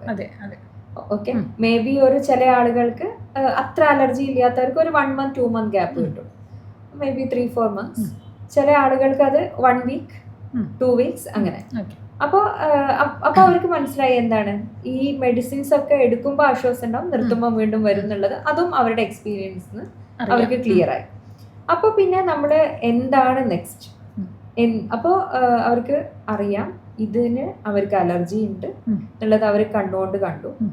അപ്പോൾ നമ്മൾ പറഞ്ഞു കൊടുക്കുന്നത് ഇത് തന്നെ, ഇതിൻ്റെ ആൻറ്റിജൻ തന്നെ നിങ്ങളുടെ ബോഡിയിലേക്ക് തരും. ഫോർ എക്സാമ്പിൾ ഇപ്പോൾ പാല് പറ്റാത്തൊരു കുട്ടിക്ക് പാല് കഴിച്ച ഉടനെ മേലൊന്നാകെ തടിച്ചു പൊങ്ങി ചൊറിച്ചിലായി ചുമയും ശ്വാസത്തിനും ഒക്കെ ബുദ്ധിമുട്ട് വരുന്ന കുട്ടികൾക്ക് പാലിൻ്റെ ആൻറ്റിജൻ, അതായത് ഒരു തുള്ളി പാല് ഒരു 500 ml ഡൈല്യൂട്ട് ചെയ്ത് കൊടുത്തു, പിന്നെ അത് ഓക്കെ ആയിട്ട് വരുമ്പോൾ 250 ml ഡൈല്യൂട്ട് ചെയ്ത് കൊടുത്തു, പിന്നെ അത് ഓക്കെ ആയിട്ട് വരുമ്പോൾ 50 ml ഡൈല്യൂട്ട് ചെയ്ത് കൊടുത്തു. ഫൈനലി ആ കുട്ടി 1 ഗ്ലാസ് ഓഫ് മിൽക്ക് ഒരു കുഴപ്പമില്ലാണ്ട് കുടിക്കാൻ പറ്റുന്ന സിറ്റുവേഷനിലേക്ക് കൊണ്ടുവരുന്നത്. That is called immunotherapy. അത്രയും സിമ്പിൾ ആണ്. അതായത് ഇതിന്റെ ആന്റിജൻ തന്നെ നമ്മുടെ ബോഡിയിലേക്ക് കൊടുത്തിട്ട് നമ്മുടെ ബോഡീനെ ഓക്കെ ആക്കി കൊണ്ടുവരുന്ന ഒരു സിറ്റുവേഷൻ. അപ്പോൾ അത് ഏതൊരു നോർമൽ ആളുകൾക്കും മനസ്സിലാക്കാൻ പറ്റുന്ന ഒരു കാര്യമാണ്. എന്താണോ നമ്മുടെ ബോഡിക്ക് പറ്റാത്തത് അത് തന്നെ നമ്മുടെ ബോഡിയിലേക്ക് കൊടുത്തിട്ട് നമ്മുടെ ബോഡീനെ സ്ലോലി ഓക്കെ ആക്കി കൊണ്ടുവരുന്ന ഒരു. ഡോക്ടർ, ഇത് കേൾക്കുമ്പോൾ പലർക്കും തോന്നുന്നുണ്ടാവും കുറേ നാളായിട്ട് ഞാൻ ഈ അലർജിയുടെ ബുദ്ധിമുട്ട് അനുഭവിക്കുകയാണ്, എനിക്കും ഒന്ന് നോക്കാമല്ലോ എന്ന്. അങ്ങനെയുള്ളവർക്ക് വരാൻ സാധ്യതയുള്ള മറ്റൊരു സംശയമാണ്, ഇത് എനിക്ക് ആപ്ലിക്കബിൾ ആയിരിക്കുമോ? ഇതെന്തെങ്കിലും സ്ക്രീനിങ് ടെസ്റ്റ് ഉണ്ടോ, അതോ all humans are open to this treatment എന്നുള്ളതാണോ? ആർക്കൊക്കെ അലർജി ഉണ്ടോ? അലർജി എന്ന് പറയുമ്പോൾ ഞാൻ പറഞ്ഞു IgE നോൺ IgE. അപ്പൊ IgE മീഡിയേറ്റഡ് ആണ്, ഇങ്ങനെയുള്ള സിംറ്റംസ് ആണ്, ഇങ്ങനെയുള്ള ബുദ്ധിമുട്ടുകളാണ് ഇവർക്കെന്നുണ്ടെങ്കിൽ ഡെഫിനറ്റ് ആയിട്ടും നമുക്ക് എന്തിനാണ് അലർജി എന്നുള്ളത് കണ്ടെത്തുകയും അതിനെ ട്രീറ്റ് ചെയ്യാൻ തന്നെയാണ് വേണ്ടത്. അപ്പോൾ ഇങ്ങനെ ഉള്ള ഒരു കണ്ടീഷനിൽ അവർ ഡെഫിനറ്റ് ആയിട്ടും ഇപ്പോൾ അവരുടെ ഒരു എക്സ്പീരിയൻസിനാണല്ലോ ഈ ഒരു തോട്ട് വരുന്നത്. വർഷങ്ങളായിട്ട് ഈ പ്രശ്നങ്ങളുണ്ട്, പക്ഷെ മെഡിസിൻ എടുക്കുമ്പോൾ ആശ്വാസം ഉണ്ടാവും. Then we should find out അതിന്റെ റീസൺ എന്താന്നുള്ളത് ഫൈൻഡ് ഔട്ട് ചെയ്യണം. അത് ഡെഫിനറ്റ് ആയിട്ടും ചെയ്യണം. വർഷങ്ങളായിട്ട് നമ്മളിങ്ങനെ മരുന്ന് എടുക്കുന്നുണ്ട്, പക്ഷെ അതിനൊരു ആശ്വാസം കാണുന്നില്ല. അപ്പൊ പിന്നെ അതിന്റെ റീസണിലേക്ക് നമ്മൾ പോകണം. അങ്ങനെയാണെങ്കിൽ എല്ലാവർക്കും ചെയ്യാൻ പറ്റുന്നത് തന്നെയാണ്. അതെ അതെ അതെ അതെ അതെ. എല്ലാവർക്കും ചെയ്യാൻ പറ്റുന്നതെന്ന് പറഞ്ഞാൽ ആസ് ഏർലി ഇറ്റ്സ് ബെറ്റർ. എപ്പോഴും നമ്മള് ഇപ്പോൾ ഒരു വെരി ഓൾഡ് ഏജ് ആയി, ഇപ്പൊ നമ്മള് എന്താണ് ഡയബറ്റിസ് ഉണ്ട്, ഹൈപ്പർ ടെൻഷൻ ഉണ്ട്, കുറെ കോമോബിഡിറ്റീസ് ഉണ്ട്, the result will be less. പക്ഷെ അതുപോലെ എല്ലാം ഒരു 20s, 30s, 40s may be we do it from 3 years onwards ചെയ്യും. അപ്പോൾ ആസ് ഏർലി ദി ബെറ്റർ. അല്ലാണ്ട് നമ്മളിങ്ങനെ നമ്മൾ ലേറ്റ് ആക്കുന്നതിനനുസരിച്ച് നമ്മളുടെ എയർവേയിലെ ഇഷ്യൂസ് കൂടി വരും. ഒരു 15 years തുമ്മലും ഇതും വന്നു, പിന്നെ ഒരു 25 ഒരു ചുമ വന്നു, പിന്നെ അത് ഒരു 30-35 ആകുമ്പോഴേക്കും അതിങ്ങനെ പ്രോഗ്രസ് ചെയ്ത് ചെറിയൊരു വരുമ്പോഴേക്കും, ചെറിയൊരു ട്രിഗർ വരുമ്പോഴേക്കും ശ്വാസത്തിന് ബുദ്ധിമുട്ട് വന്നു. അപ്പൊ നമ്മൾ അതിങ്ങനെ ലേറ്റ് ആക്കുന്നതിനനുസരിച്ച് നമ്മുടെ എയർവേയില് ഇഷ്യൂ വരുന്നുണ്ട്. എത്ര പെട്ടെന്ന് ഇതിലേക്ക് എത്തുന്നു അത്രയും നമ്മൾക്ക് ഇഷ്യൂസ് ഉണ്ട്. അലർജിക് സിംറ്റംസ് ഉണ്ട്, നെയ്സൽ അലർജി ഉണ്ട്, ലങ് അലർജി ഉണ്ട്, ഐ അലർജി ഉണ്ട്. അപ്പോൾ ആസ് ഏർലി എന്താ റീസൺ ഐഡന്റിഫൈ ചെയ്തിട്ട് അതിനെ ട്രീറ്റ് ചെയ്യാന്നുള്ളതാണ് വേണ്ടത്. ഡോക്ടർ, അതുപോലെ തന്നെ എൻ്റെ കുഞ്ഞിപ്പോൾ ഒന്ന് കുളിച്ചിട്ട് വരുമ്പോൾ നന്നായി തുമ്മുന്നു, അങ്ങനെയൊക്കെ ഉണ്ടെങ്കിൽ എൻ്റെ ഒരു കസിൻ ഉണ്ട്, അദ്ദേഹത്തിന് ആസ്മ ഉണ്ട് എന്ന് ഐഡന്റിഫൈ ചെയ്തിട്ടുണ്ട്. അദ്ദേഹം പറയുന്നത് ഇപ്പോഴേ പോയിട്ട് ഇത് ട്രീറ്റ് ചെയ്യും, അല്ലെങ്കിൽ ഞാൻ അനുഭവിക്കുന്ന പോലെ വലുതാവുമ്പോൾ ഇവൻ ആസ്മയിലേക്ക് പോകും എന്ന് പറയും. അപ്പോൾ അതിൻ്റെ ഒരു പഠനം നടത്തിയപ്പോൾ ഞാൻ കേട്ടിട്ടുള്ള ഒരു വാക്കാണ് ഡോക്ടർ, അതിന്റെ ഒരു പഠനം നടത്തുമ്പോൾ ഞാൻ കേട്ടിട്ടുള്ള ഒരു വാക്കാണ് അലർജിക് മാർച്ച് എന്നൊരു സംഗതി ഉണ്ടെന്നും ഇത് ഒരു സ്ഥലത്ത് തന്നെ നിൽക്കുന്നതല്ല എന്നുള്ളതും. അതൊന്ന് എക്സ്പ്ലെയിൻ ചെയ്യാവോ? അലർജി എപ്പോഴാണ് ആസ്മയിലേക്ക് വരുന്നത്, ആ കണ്ടീഷൻസ് എങ്ങനെയാണ്? ഇപ്പോൾ എറ്റോപിക് മാർച്ച് അല്ലെങ്കിൽ അലർജിക് മാർച്ച്, അതായത് ബർത്ത് തൊട്ട് കാണുന്നതാണ്, അല്ലെങ്കിൽ മേ ബി ഒരു 3 months, 6 months, 1 year തൊട്ട് ഫസ്റ്റ് കാണുന്ന സ്കിൻ അലർജി. ഓക്കെ, അപ്പോൾ സ്കിൻ അലർജി എന്ന് പറയുമ്പോൾ എക്സീമ ആയിട്ട് മേ ബി ഫേസിലോ അല്ലെങ്കിൽ ഫ്ലെക്ഷേഴ്സ്, എൽബോ ജോയിന്റ്, നീ ജോയിന്റ്, ഈ ഒരു ഏരിയാസിൽ കണ്ട് മേ ബി കംപ്ലീറ്റ് ആയിട്ട് ബോഡിയിൽ വരുന്നത് കാണാറുണ്ട്. അത് most of the time food allergy ആയിട്ട് കോഎക്സിസ്റ്റ് ചെയ്യാറുണ്ട്. ഓക്കെ, അത് നമ്മൾ പ്രോപ്പറായിട്ട് ട്രീറ്റ് ചെയ്ത് കഴിഞ്ഞാൽ, കറക്റ്റായിട്ട് മാനേജ് ചെയ്ത് കഴിഞ്ഞാൽ ഓവർ ഇയേഴ്സ് മേ ബി ഒരു 12 years, 15 years ബെറ്റർ ആയിട്ട് വരാം. അപ്പോൾ തന്നെ ഈ respiratory allergies, okay, respiratory allergies may be ഒരു 1.5, 2 years, 3 years ആ ടൈമിൽ ഇങ്ങനെ ഒരു തുമ്മലും മൂക്കടപ്പും ഇതൊക്കെ ആയിട്ട് വന്ന്, അതായത് അലർജിക് റൈനൈറ്റിസ്, അതായത് നെയ്സൽ അലർജീന്റെ ഇത് വരാം. അത് പ്രോഗ്രസ് ചെയ്ത് ആസ്മയിലേക്ക് വരാം, അല്ലെങ്കിൽ ആസ്മ ഇനീഷ്യലി വന്നിട്ട് പിന്നെ നെയ്സൽ അലർജി ആയിട്ട് വരാം.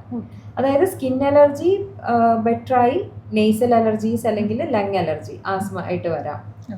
അപ്പൊ ശരിക്കും ഈ ആസ്മ എന്നുള്ള കണ്ടീഷൻ എന്താണ് ഒന്ന് പറയാമോ? ആസ്മ എന്ന് പറയുമ്പോൾ chronic obstructive airway disease, variable in intensity. അതായത് ഈ എയർവേന്റെ ഒബ്സ്ട്രക്ഷൻ, പ്രോപ്പറായിട്ട് ഓക്സിജന് പോകാൻ പറ്റുന്നില്ല. നമ്മൾ ശ്വാസം എടുക്കുമ്പോൾ പ്രോപ്പറായിട്ട് ഓക്സിജന് പോകാൻ പറ്റില്ല, ബിക്കോസ് ഓഫ് ഇൻഫ്ലമേഷൻ. ആ എയർവേയിൽ ഇൻഫ്ലമേഷൻ ഉള്ളത് കാരണം. അപ്പോൾ ആ ഇൻഫ്ലമേഷൻ എന്ന് പറയുമ്പോൾ നമ്മൾ അലർജിക്കും ഉണ്ട്, നോൺ അലർജിക്കും ഉണ്ട്. ഇയോസിനോഫിലിക്കും ഉണ്ട്, ന്യൂട്രോഫിലിക്, 2 ടൈപ്പും ഉണ്ട്. അപ്പോൾ അത് എന്ത് ടൈപ്പ് ഓഫ് ആസ്മയാണെന്നുള്ളത് ഐഡന്റിഫൈ ചെയ്തിട്ട് അതിനെ കറക്റ്റായിട്ട് ട്രീറ്റ് ചെയ്യണം. ആസ്മ ആണെങ്കിൽ നമ്മൾ ഒരുപാട് ആളുകളെ കണ്ടിട്ടുണ്ട് ടാബ്ലറ്റും ഇതങ്ങനെ എടുത്തു പോകുന്നത്. അപ്പോൾ എന്താന്ന് പറഞ്ഞാൽ ഒരുപാട് മെഡിസിൻ ഡോസസ് വെരി ഹൈ. അപ്പോൾ നമ്മൾ ആസ്മ ഏത് ടൈപ്പ് ആണെന്നുള്ളതും എത്ര സിവിയർ ആണെന്നുള്ളതും മനസ്സിലാക്കിയിട്ട് അതിനെ പ്രോപ്പറായിട്ട് അതിന് breathing exercise, lung capacity improve ചെയ്യാനുള്ള കാര്യങ്ങൾ, അലർജിക് ആണെങ്കിൽ അലർജീനെ ട്രീറ്റ് ചെയ്യുന്നത്, റെഗുലർ ആയിട്ട് ഈ ഒരു ചുമ ശ്വാസത്തിന് ബുദ്ധിമുട്ട് വരുന്നുണ്ട്, ലങ് ഫങ്ഷൻ ടെസ്റ്റിൽ ഇഷ്യൂസ് ഉണ്ടെങ്കിൽ അതിനെ കറക്റ്റായിട്ട് അതിന് എത്രയാണോ റിക്വയർഡ് ഇൻഹൈലേഴ്സ്, എങ്ങനെയാണോ ഏറ്റവും കുറഞ്ഞ രീതിയിൽ അതിനെ ട്രീറ്റ് ചെയ്യാൻ പറ്റുന്നത്, എത്ര കുറഞ്ഞ മെഡിസിൻസ് യൂസ് ചെയ്തുകൊണ്ടാണോ പ്രോപ്പറായിട്ട് ട്രീറ്റ്, ആ രീതിയിലാണ് നമ്മളത് ചെയ്യേണ്ടത്. അതിൻ്റെ ഒപ്പം ഇമ്പോർട്ടൻ്റ് ആണ് റിക്കറൻറ്റ് ഇൻഫെക്ഷൻസ് വരുന്നുണ്ടെങ്കിൽ അതിനുള്ള വാക്സിൻസ്, വരാണ്ടിരിക്കാനുള്ള വാക്സിൻസ് എടുക്കുന്നത്, അതുപോലെ breathing exercise, life style modification, ഇതെല്ലാം അതിൽ ഇമ്പോർട്ടൻ്റ് ആണ്. അപ്പോൾ ഇതെല്ലാം പ്രോപ്പറായിട്ട് ചെയ്തു വരുമ്പോൾ ഭയങ്കര ഒരു ഗ്രാജുവൽ ഡ്രാസ്റ്റിക് ചേഞ്ച് ആണ് നമ്മൾ കാണാറ്. ഡോക്ടർ, അങ്ങനെയെങ്കിൽ ഈ ലങ്സിനെ എഫക്റ്റ് ചെയ്യുന്ന അലർജിയെ കുറിച്ച് തന്നെ ചോദിക്കട്ടെ. അതൊരു ലൈഫ് സ്റ്റൈൽ ഡിസീസാണോ, ജനറ്റിക് ഡിസീസാണോ, അല്ലെങ്കിൽ മറ്റെന്തെങ്കിലും കാരണങ്ങൾ കൊണ്ടാണോ ഉണ്ടാവുന്നത്? ആസ്മ എന്ന് പറയുമ്പോൾ ഞാൻ പറഞ്ഞു അലർജിക്ക് ഉണ്ട്, നോൺ അലർജിക്ക് ഉണ്ട്, ഒബീസിറ്റി കാരണമുണ്ട്, അഡൽട്ട് ഓൺസെറ്റ് ആസ്മ ഉണ്ട്. അപ്പോൾ ഒബീസിറ്റി എന്ന് പറയുമ്പോൾ most of the time it's related to നമ്മുടെ ലൈഫ് സ്റ്റൈൽ. അപ്പോൾ നമ്മുടെ ഈ എക്സസൈസ്, നമ്മുടെ റുട്ടീൻസ്, അതെല്ലാം വെരി ഇമ്പോർട്ടൻ്റ് ആണ്. അപ്പോൾ അതിനെക്കുറിച്ച് ആളുകൾക്ക് ആ ഇമ്പോർട്ടൻസ് അറിയില്ല. അത് അറിയാത്തത് കൊണ്ട് അങ്ങനെ ആ ഒബീസ് ആയിട്ട് പോകുന്ന. എക്സസൈസ് എത്രത്തോളം ഇമ്പോർട്ടൻ്റ് ആണ്, ലങ് കപ്പാസിറ്റി ഇംപ്രൂവ് ചെയ്യാൻ എന്ത് എക്സസൈസ് ചെയ്യണം, ഇങ്ങനെയുള്ള കാര്യങ്ങൾ അറിഞ്ഞുകൂടാ. അപ്പോൾ അത് കറക്റ്റായിട്ട് അവർക്ക് പറഞ്ഞു കൊടുക്കുമ്പോൾ അതിനെ കറക്റ്റായിട്ട് പ്രോപ്പറായിട്ട് ഒപ്റ്റിമൈസ് ചെയ്ത് ട്രീറ്റ്മെൻറ്റ് ഒപ്റ്റിമൈസ് ചെയ്യുമ്പോൾ ഭയങ്കര ഡിഫറൻസ് വരും. അപ്പോൾ ഇഫ് ഇറ്റ് ഇസ് അലർജിക് ആണെങ്കിൽ നമ്മൾ അലർജിനെയും കൂടെ ട്രീറ്റ് ചെയ്യണം, അല്ലാണ്ട് മെഡിസിൻസ് മാത്രം എടുത്ത് പോകുന്ന സിറ്റുവേഷൻ അല്ല. And then even adult onset ആസ്മയാണെങ്കിൽ പോലും അതിൻ്റെ ട്രീറ്റ്മെൻറ്റ് എത്ര കുറഞ്ഞ ഡോസിൽ അതിനെ മെഡിസിൻ എത്ര കുറഞ്ഞിട്ട് നമുക്ക് അതിനെ ട്രീറ്റ് ചെയ്യാൻ പറ്റും എന്നുള്ള രീതിയിൽ, ഒപ്പം അതിൻ്റെ എക്സസൈസ്, റെസ്പിറേറ്ററി വാക്സിൻസ്, ഇതെല്ലാം കറക്റ്റായിട്ട് ചെയ്തു പോയി കഴിഞ്ഞാൽ നമ്മളിങ്ങനെ ഒരുപാട് മെഡിസിൻസ് എടുക്കുക അല്ലെങ്കിൽ ഫ്രീക്വൻ്റ് അഡ്മിഷൻസ് വരുന്നതൊക്കെ നമുക്ക് ഒഴിവാക്കാൻ പറ്റും. ഡോക്ടർ, നമുക്ക് പൊതുവേ അറിയുന്ന ഒരു കാര്യമാണ് പുകവലി ലങ്സിന് കേടാണ് എന്നുള്ളതും അത് ശ്വാസമുട്ടലിലേക്ക് പോകാമെന്നുള്ളതും. അതുപോലെ നമുക്ക് ലൈഫ് സ്റ്റൈൽ കറക്ഷൻസിൽ എന്തൊക്കെയാണ് പ്രധാനമായിട്ട് ശ്രദ്ധിക്കാൻ പറ്റും? ലൈഫ് സ്റ്റൈലിൽ നമുക്ക് ഫസ്റ്റ് ഓഫ് ഓൾ നമ്മുടെ ഫുഡ് ഹാബിറ്റ്സ് എന്ന് പറയുമ്പോൾ ഭയങ്കരമായിട്ട് ജങ്ക് ഫുഡ്സ് കഴിക്കുന്നത്, പ്രിസർവേറ്റീവ്സ്, അഡിറ്റീവ്സ്, അതുമാതിരി പുറമേ നിന്നുള്ള ഫുഡുകൾ കഴിക്കുന്നത് ഇപ്പോൾ വളരെ കൂടുതലാണ്. അപ്പോൾ അത് നമ്മുടെ ആ ഒരു പ്രോപ്പർ ഫുഡ് ഹാബിറ്റ് ഇമ്പോർട്ടൻ്റ് ആണ്. Timing of foods, that is also very important. And then more of vegetables, fruits, വീട്ടിലുണ്ടാക്കുന്ന ഫുഡ്, കഴിയുന്ന ജങ്ക് ഫുഡ്സ് വല്ലപ്പോഴും ആവാം, നോട്ട് വെരി ഫ്രീക്വൻ്റ്ലി. അതുപോലെ എക്സസൈസ്, ഡെയിലി റുട്ടീനായിട്ട് 1 hour എക്സസൈസ് ചെയ്യുക എന്നുള്ളത് ഇമ്പോർട്ടൻ്റ് ആണ്. And then lung capacity improve ചെയ്യാനുള്ള എക്സസൈസുകൾ, പിന്നെ വൈറ്റമിൻ D3, സൺലൈറ്റ് എക്സ്പോഷർ, അതുപോലെ നമ്മുടെ ഒരു സെഡൻറ്ററി ലൈഫ് സ്റ്റൈൽ ഒഴിവാക്കുന്നത്, നമ്മുടെ BMI കറക്റ്റ് മെയിൻറ്റെയിൻ ചെയ്യുന്നത്. അപ്പോൾ അതുപോലെ സ്മോക്കിംഗ്, ഡ്രിങ്കിങ്, അതുപോലെ this one what is that, നമ്മുടെ ലൈഫ് സ്റ്റൈലിന് ഈ ഒരു നല്ലൊരു റുട്ടീൻസ്, ഏർലി മോർണിംഗ് എഴുന്നേൽക്കുന്നത്, നൈറ്റിൽ ഒരു 7 to 8 hours സ്ലീപ്പ് ചെയ്യുന്നത്, ഇതെല്ലാം നമുക്ക് ഇങ്ങനെയുള്ള ഇഷ്യൂസ് വരാനുള്ള സാധ്യതകൾ കുറയ്ക്കും. ആൻഡ് ദെൻ ഓൾറെഡി ഇഷ്യൂസ് ഉള്ളവർക്ക് ഇതൊക്കെയാണ് നിങ്ങളുടെ ഇഷ്യൂസ്, നമുക്ക് ഇങ്ങനെയൊക്കെ ലൈഫ് സ്റ്റൈൽ ചേഞ്ച് ചെയ്യേണ്ടതുണ്ട്, എക്സസൈസ് ഇങ്ങനെ ചെയ്യേണ്ടതുണ്ട്, ലങ് കപ്പാസിറ്റി ഇംപ്രൂവ് ചെയ്യേണ്ടതുണ്ട്. ഈ രീതിയിൽ അവർക്ക് അതിൻ്റെ റീസണും ഇതിനെങ്ങനെ നിങ്ങളെ ഡിസീസായിട്ട് റിലേറ്റ് ചെയ്യണം എന്നുള്ളതും പറഞ്ഞ് അവർക്ക് മനസ്സിലാവുമ്പോൾ അതിൽ ഒരുപാട് ഡിഫറൻസ് കാണുന്നുണ്ട്. ഡോക്ടർ, നമ്മൾ പൊതുവെ അലർജി എന്ന് പറയുമ്പോൾ ഈ ജലദോഷം, പിന്നെ ആസ്മ ലങ്സിനെ അഫക്റ്റ് ചെയ്യുന്നതാണ് പറയുന്നത്. പക്ഷേ അതുപോലെ തന്നെ പ്രാധാന്യമുള്ളതാണ് ഈ സ്കിൻ അലർജി എന്നും കേട്ടിട്ടുണ്ട്. എങ്ങനെയാണ് സ്കിൻ അലർജി ഉണ്ടാകുന്നത്, അല്ലെങ്കിൽ എൻ്റെ കോമൺ സിംറ്റംസ് എന്തൊക്കെയാണ്, എന്തൊക്കെ പ്രശ്നങ്ങളുമായിട്ടാണ് പേഷ്യൻസ് ഡോക്ടറെ കാണാൻ വരാറുള്ളത്? സ്കിൻ അലർജി എന്ന് പറയുമ്പോൾ യൂഷ്വലി നമ്മൾ കുട്ടികൾ വളരെ ഫ്രീക്വൻ്റ് ആയിട്ട് കാണുന്നതാണ് എക്സീമ. അപ്പോൾ ഈ എക്സിമ എന്ന് പറയുമ്പോൾ യൂഷ്വലി ഫ്രം ബർത്ത് അല്ലെങ്കിൽ ഒരു 6 months മേ ബി ഒരു 2 years 3 years ഇത് തൊട്ട് കാണുന്നതാണ്. അപ്പോൾ ഇതിലെന്താന്ന് പറഞ്ഞാൽ നോർമൽ സ്കിന്നിൽ സെൽസ് ടൈറ്റ്ലി പാക്ഡ് ആണ്, അടുപ്പിച്ചിട്ടാണ് നിൽക്കുന്നത്. അതുപോലെ അല്ല അലർജിക് സ്കിന്നിൽ. അലർജിക് സ്കിന്നിൽ എന്താന്ന് പറഞ്ഞു കഴിഞ്ഞാൽ സെൽസ് വിട്ടിട്ടാണ് നിൽക്കുന്നത്. അതിൻ്റെ ഇടയിലുള്ള സെറമൈഡ്, ഫാറ്റി ആസിഡ്, കൊളസ്ട്രോൾ ഇതൊക്കെ ലൂസ് ചെയ്തിട്ടുള്ളത്. And then filaggrin gene mutation. അപ്പോൾ ഈ സെൽസ് വിട്ട് നിൽക്കുന്നത് കൊണ്ട് തന്നെ ഈ അലർജൻസ് എൻ്റർ ചെയ്യുന്നത് ഒന്ന് ഈ സെൽസിൻ്റെ ഇടയിലൂടെ എൻ്റർ ചെയ്യാം. അപ്പോൾ നമ്മുടെ ശ്വാസം എടുക്കുമ്പോൾ ഓക്സിജൻ മാത്രമല്ല അലർജൻസ് എൻ്റർ ചെയ്യാം, അതുപോലെ നമ്മുടെ സ്കിന്നിലൂടെ സെൻസിറ്റൈസ്ഡ് ആവാം. സെൻസിറ്റൈസ്ഡ് ആവാൻ എന്ന് പറഞ്ഞാൽ അലർജൻസ് എൻ്റർ ചെയ്യാം. അപ്പോൾ നമ്മളിപ്പോൾ പാല് കുടിക്കുന്ന, അപ്പോൾ പാല് സ്പില്ലായി സ്കിന്നിലൂടെ നമുക്ക് എൻ്റർ ചെയ്യാം, സ്കിന്നിലൂടെ ആ ഒരു അലർജൻ കയറാം. അപ്പോൾ ഈ സ്കിൻ അലർജി എന്ന് പറയുമ്പോൾ ഇതിൻ്റെ ഈ സെൽസിനെ കുറിച്ച് പാരൻസിന് മനസ്സിലാക്കുക എന്നുള്ളത് ഇമ്പോർട്ടൻ്റ് ആണ്.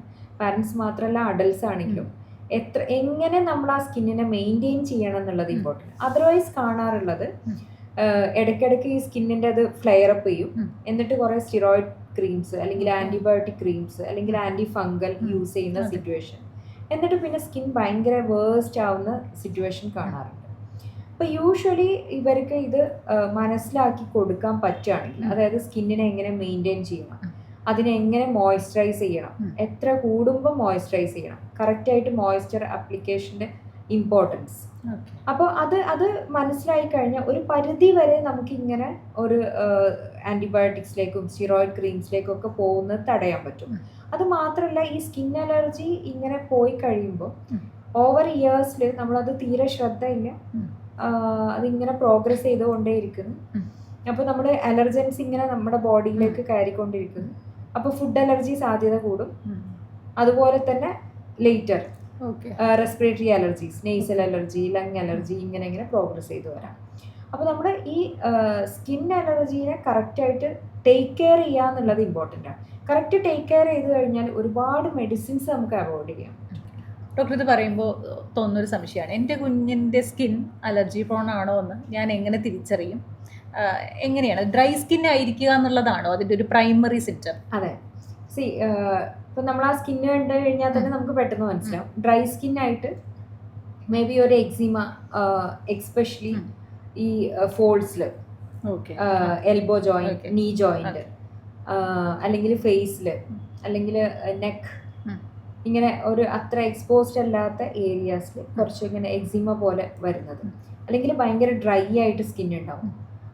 അവർക്ക് തന്നെ കുറച്ച് കഴിയുമ്പോൾ ഇങ്ങനെ ഫ്രീക്വൻ്റ് ആയിട്ട് ജലദോഷം വരും. അതായത് ഇങ്ങനെ സാധാരണ ജലദോഷം എന്ന് പറഞ്ഞു കഴിഞ്ഞാൽ ഒരാഴ്ച 3-4 ദിവസം അല്ലെങ്കിൽ ഒരാഴ്ച അതിൽ ബെറ്റർ ആയിട്ട് പോകണം. പക്ഷെ മോർ ദാൻ ഒരു 2 weeks നിൽക്കുന്നുണ്ട്, ഫ്രീക്വൻ്റ് ആയിട്ട് ജലദോഷം വരുന്നുണ്ട്. അപ്പോൾ വിത്ത് ഡ്രൈ സ്കിൻ. അപ്പോൾ അങ്ങനെയാണെങ്കിൽ സ്കിൻ അലർജി പോസിബിലിറ്റി ഉണ്ട്. ആൻഡ് ദെൻ റെസ്പിറേറ്ററി അലർജീസ് അവിടെ ഉണ്ട്, അതായത് നെയ്സൽ അലർജി. അതുകൊണ്ടാണ് ആ ജലദോഷം ഇങ്ങനെ നിൽക്കാണ്ട് വിട്ടുമാറാണ്ട് ജലദോഷം സ്ഥിരമായിട്ട് ഒരു ഇങ്ങനെ ഫ്രീക്വൻ്റ് ആയിട്ട് എന്നും. ഡോക്ടർ, സ്കിൻ അലർജിയെ പോലെ തന്നെ നമ്മൾ കേട്ടിട്ടുള്ളതാണ് ഫുഡ് അലർജി. ചിലർക്ക് ബീഫ് കഴിക്കുമ്പോൾ പെട്ടെന്ന് ശരീരം മുഴുവൻ തടിച്ചു പോകുന്നു, പൈനാപ്പിൾ കഴിക്കുമ്പോൾ കേട്ടിട്ടുണ്ട്. എങ്ങനെയാണ് ഈ ഫുഡ് അലർജിയുടെ യൂഷ്വൽ പാറ്റേൺസ് എങ്ങനെയാണ്, നമുക്ക് എങ്ങനെയാണ് ഇത് ഐഡന്റിഫൈ ചെയ്യാൻ പറ്റുക? അപ്പോൾ ഈ ഫുഡ് അലർജി എന്ന് പറയുമ്പോൾ നമ്മൾ ഇതിൽ കാണുന്നതാണ് പേഷ്യൻസ്, അതായത് മോനിപ്പോൾ പാല് കൊടുക്കുന്നില്ല, മുട്ട കൊടുക്കുന്നില്ല, പഴം കൊടുക്കുന്നില്ല, കഞ്ഞി കൊടുക്കുന്നില്ല, രാഗി കൊടുക്കുന്നില്ല, ഇങ്ങനെ ഒരുപാട് ഫുഡ്സ് ഇവരെ അവോയ്ഡ് ചെയ്തിട്ടുണ്ടാവും. കാരണം എന്താണ്, അത് കൊടുക്കുമ്പോൾ കഫക്കെട്ട്, ഇത് കൊടുക്കുമ്പോൾ റാഷസ്, ഇങ്ങനെ ഓരോരോ റീസൺ. അപ്പോൾ ആക്ച്വലി നമ്മൾ മനസ്സിലാക്കേണ്ട ആ കുട്ടിക്ക് അവിടെ വൈറ്റമിൻ്റെ ഡെഫിഷ്യൻസി വരികയാണ്. എഗ് എന്ന് പറയുമ്പോൾ കംപ്ലീറ്റ് പ്രോട്ടീൻ ആണ്. അപ്പോൾ ആ കുട്ടിക്ക് കംപ്ലീറ്റ് പ്രോട്ടീൻ നമ്മൾ കട്ട് ചെയ്യുന്നത്. അതുപോലെ മിൽക്ക് റിച്ച് ഓഫ് കാൽഷ്യം, നമ്മൾ അത് കൊടുക്കുന്നില്ല. അങ്ങനെ ഓരോ ബനാന, അങ്ങനെ ഓരോ ഫുഡും ഇവർക്ക് കൊടുക്കുന്നില്ല. കാരണം എന്ത് നോക്കിയാലും അലർജിയാണ്. അപ്പൊ ഈ അടുത്ത് UAE എന്നൊരു പേഷ്യന്റ് ഓൾമോസ്റ്റ് ആ കുട്ടിക്ക് ഒന്നും തന്നെ കൊടുക്കുന്നില്ല എന്ന് പറഞ്ഞാൽ ഭയങ്കര വിഷമം തോന്നുക. എല്ലാം അത് പറ്റില്ല, ഇത് പറ്റില്ല, അത് പറ്റില്ല, അത് വെരി ഫ്യൂ തിങ്സ് ആണ് ആ കുട്ടിക്ക്, ഒരുപാട് റെസ്ട്രിക്ഷൻ. അപ്പൊ നമ്മള് ഫുഡ് അലർജി എന്ന് പറയുമ്പോൾ IG മീഡിയേറ്റഡും നോൺ IG മീഡിയേറ്റഡും. IG മീഡിയേറ്റഡ് ആണെങ്കിൽ നമ്മളിപ്പോൾ ഒരു പാല് കുടിച്ചു, അല്ലെങ്കിൽ പീനട്ട് കഴിച്ചു, അല്ലെങ്കിൽ വീറ്റ് കഴിച്ചു, ആ കഴിച്ചൊരു 2 മണിക്കൂറിനുള്ളിൽ നമുക്ക് ഭയങ്കരമായിട്ട് തുമ്മല്, ചുമ, ശ്വാസത്തിന് ബുദ്ധിമുട്ട് വരുന്നുണ്ട്, മേലൊന്നാകെ തടിച്ചു പൊങ്ങി ചൊറിച്ചിലായിട്ട് വരുന്നുണ്ട്. So that is called food allergy. അപ്പോൾ ആ ഒരു ഫുഡ് കാരണം നമുക്ക് പെട്ടെന്ന് ഈ ഒരു സിംറ്റംസ് വരുന്നു. അത് അനാഫിലാക്സിസിലേക്ക് വരെ പോവാം, ഡെത്ത് വരെ സംഭവിക്കാവുന്ന സിറ്റുവേഷൻസും ഉണ്ടാവാറുണ്ട്. അതുപോലെയല്ല നോൺ ഐ ജി മീഡിയേറ്റഡ് എന്ന് പറയുമ്പോൾ മേ ബി അത് ഒരു ലാർജ് ക്വാണ്ടിറ്റി ഓഫ് ഫുഡ് തന്നെ മേ ബി വേണ്ടി വരും. അതൊരു ഹവേഴ്സ് ടു ഡേയ്സ് നമ്മൾ ഭക്ഷണം കഴിച്ച് കുറച്ച് ഹവേഴ്സ് കഴിഞ്ഞിട്ട് അല്ലെങ്കിൽ മേ ബി ഡേയ്സ് കഴിഞ്ഞിട്ടാണ് അത് പ്രസന്റ് ചെയ്യുക. അത് മോസ്റ്റ് ഓഫ് ദി ടൈം ഛർദി അല്ലെങ്കിൽ ലൂസ് മോഷൻ ആ രൂപത്തിലാണ് ഇത് പ്രസന്റേഷൻ വരുന്നത്. അപ്പോൾ ഫുഡ് അലർജി വേറെ, ഫുഡ് ഇൻടോളറൻസ് വേറെ. അപ്പോൾ നമ്മൾ ഇത് ആക്ച്വലി ഇത് ഫുഡ് അലർജി ആണോ എന്നുള്ളത് തന്നെ ഐഡന്റിഫൈ ചെയ്യണം. അപ്പോൾ ഈ ഫുഡ് അലർജി ആണോ എന്നുള്ളത് നമുക്ക് ഗോൾഡ് സ്റ്റാൻഡേർഡ് ടെസ്റ്റ് ആണ് അലർജി ടെസ്റ്റ്. അപ്പോൾ ഈ അലർജി ടെസ്റ്റിലൂടെയാണ് നമുക്ക് ഈ ഫുഡിന് അലർജി ഉണ്ട് വിത്ത് ഹിസ്റ്ററി, അതായത് പേഷ്യൻ്റെ ഹിസ്റ്ററി കോറിലേറ്റ് ചെയ്ത് നമ്മൾ അലർജി ടെസ്റ്റ് ചെയ്യുമ്പോഴാണ് നമുക്കത് ഈ ഫുഡിന് അലർജി ഉണ്ട് എന്നുള്ളത് മനസ്സിലാവും. അതുപോലെ തന്നെ നമുക്ക് ഈ ക്രോസ് റിയാക്റ്റീവ് കാർബോഹൈഡ്രേറ്റ് ഡിറ്റർമിൻ, അതായത് CCD അല്ലെങ്കിൽ കട്ട് ചെയ്തൂടെ, കുഴപ്പമില്ലല്ലോ. ഓക്കെ. പിന്നെ വേറൊരു കാര്യം എന്താന്ന് പറഞ്ഞാൽ നമ്മുടെ ഡസ്മൈറ്റിലുള്ള അലർജൻ പ്രോട്ടീൻ കോക്രോച്ചിലുണ്ടാവാം, പ്രോൺസിലുണ്ടാവാം. അപ്പൊ ആക്ച്വലി പ്രോൺസിന് അലർജി ഇല്ലെങ്കിൽ പോലും ഡസ്മൈറ്റിന് അലർജി ഉണ്ടെങ്കിൽ നമുക്ക് പ്രോൺസിലെ അലർജി പോസിറ്റീവായിട്ട് വരാം. പക്ഷെ അത് വിചാരിച്ചിട്ട് നമ്മൾ ആ പ്രോൺസ് അവോയ്ഡ് ചെയ്യണം എന്നില്ല. ഫോർ എക്സാമ്പിൾ, ഇപ്പൊ നമ്മൾ അലർജി ടെസ്റ്റ് ചെയ്യുമ്പോൾ നമ്മൾ ഡസ്മൈറ്റിനുള്ള, അതായത് പൊടിക്ക് അലർജി ഉണ്ട്, അപ്പോൾ ആ ഡസ്മൈറ്റിനുള്ള ടെസ്റ്റ് ചെയ്യുന്നു. അപ്പോൾ ചെമ്മീന് അലർജി ഉണ്ടോ അതൊന്ന് നോക്കണം എന്ന് പറഞ്ഞിട്ട് അതും ടെസ്റ്റ് ചെയ്യുന്നു. പക്ഷെ രണ്ടിലും പോസിറ്റീവ് കാണിക്കുന്നുണ്ട്.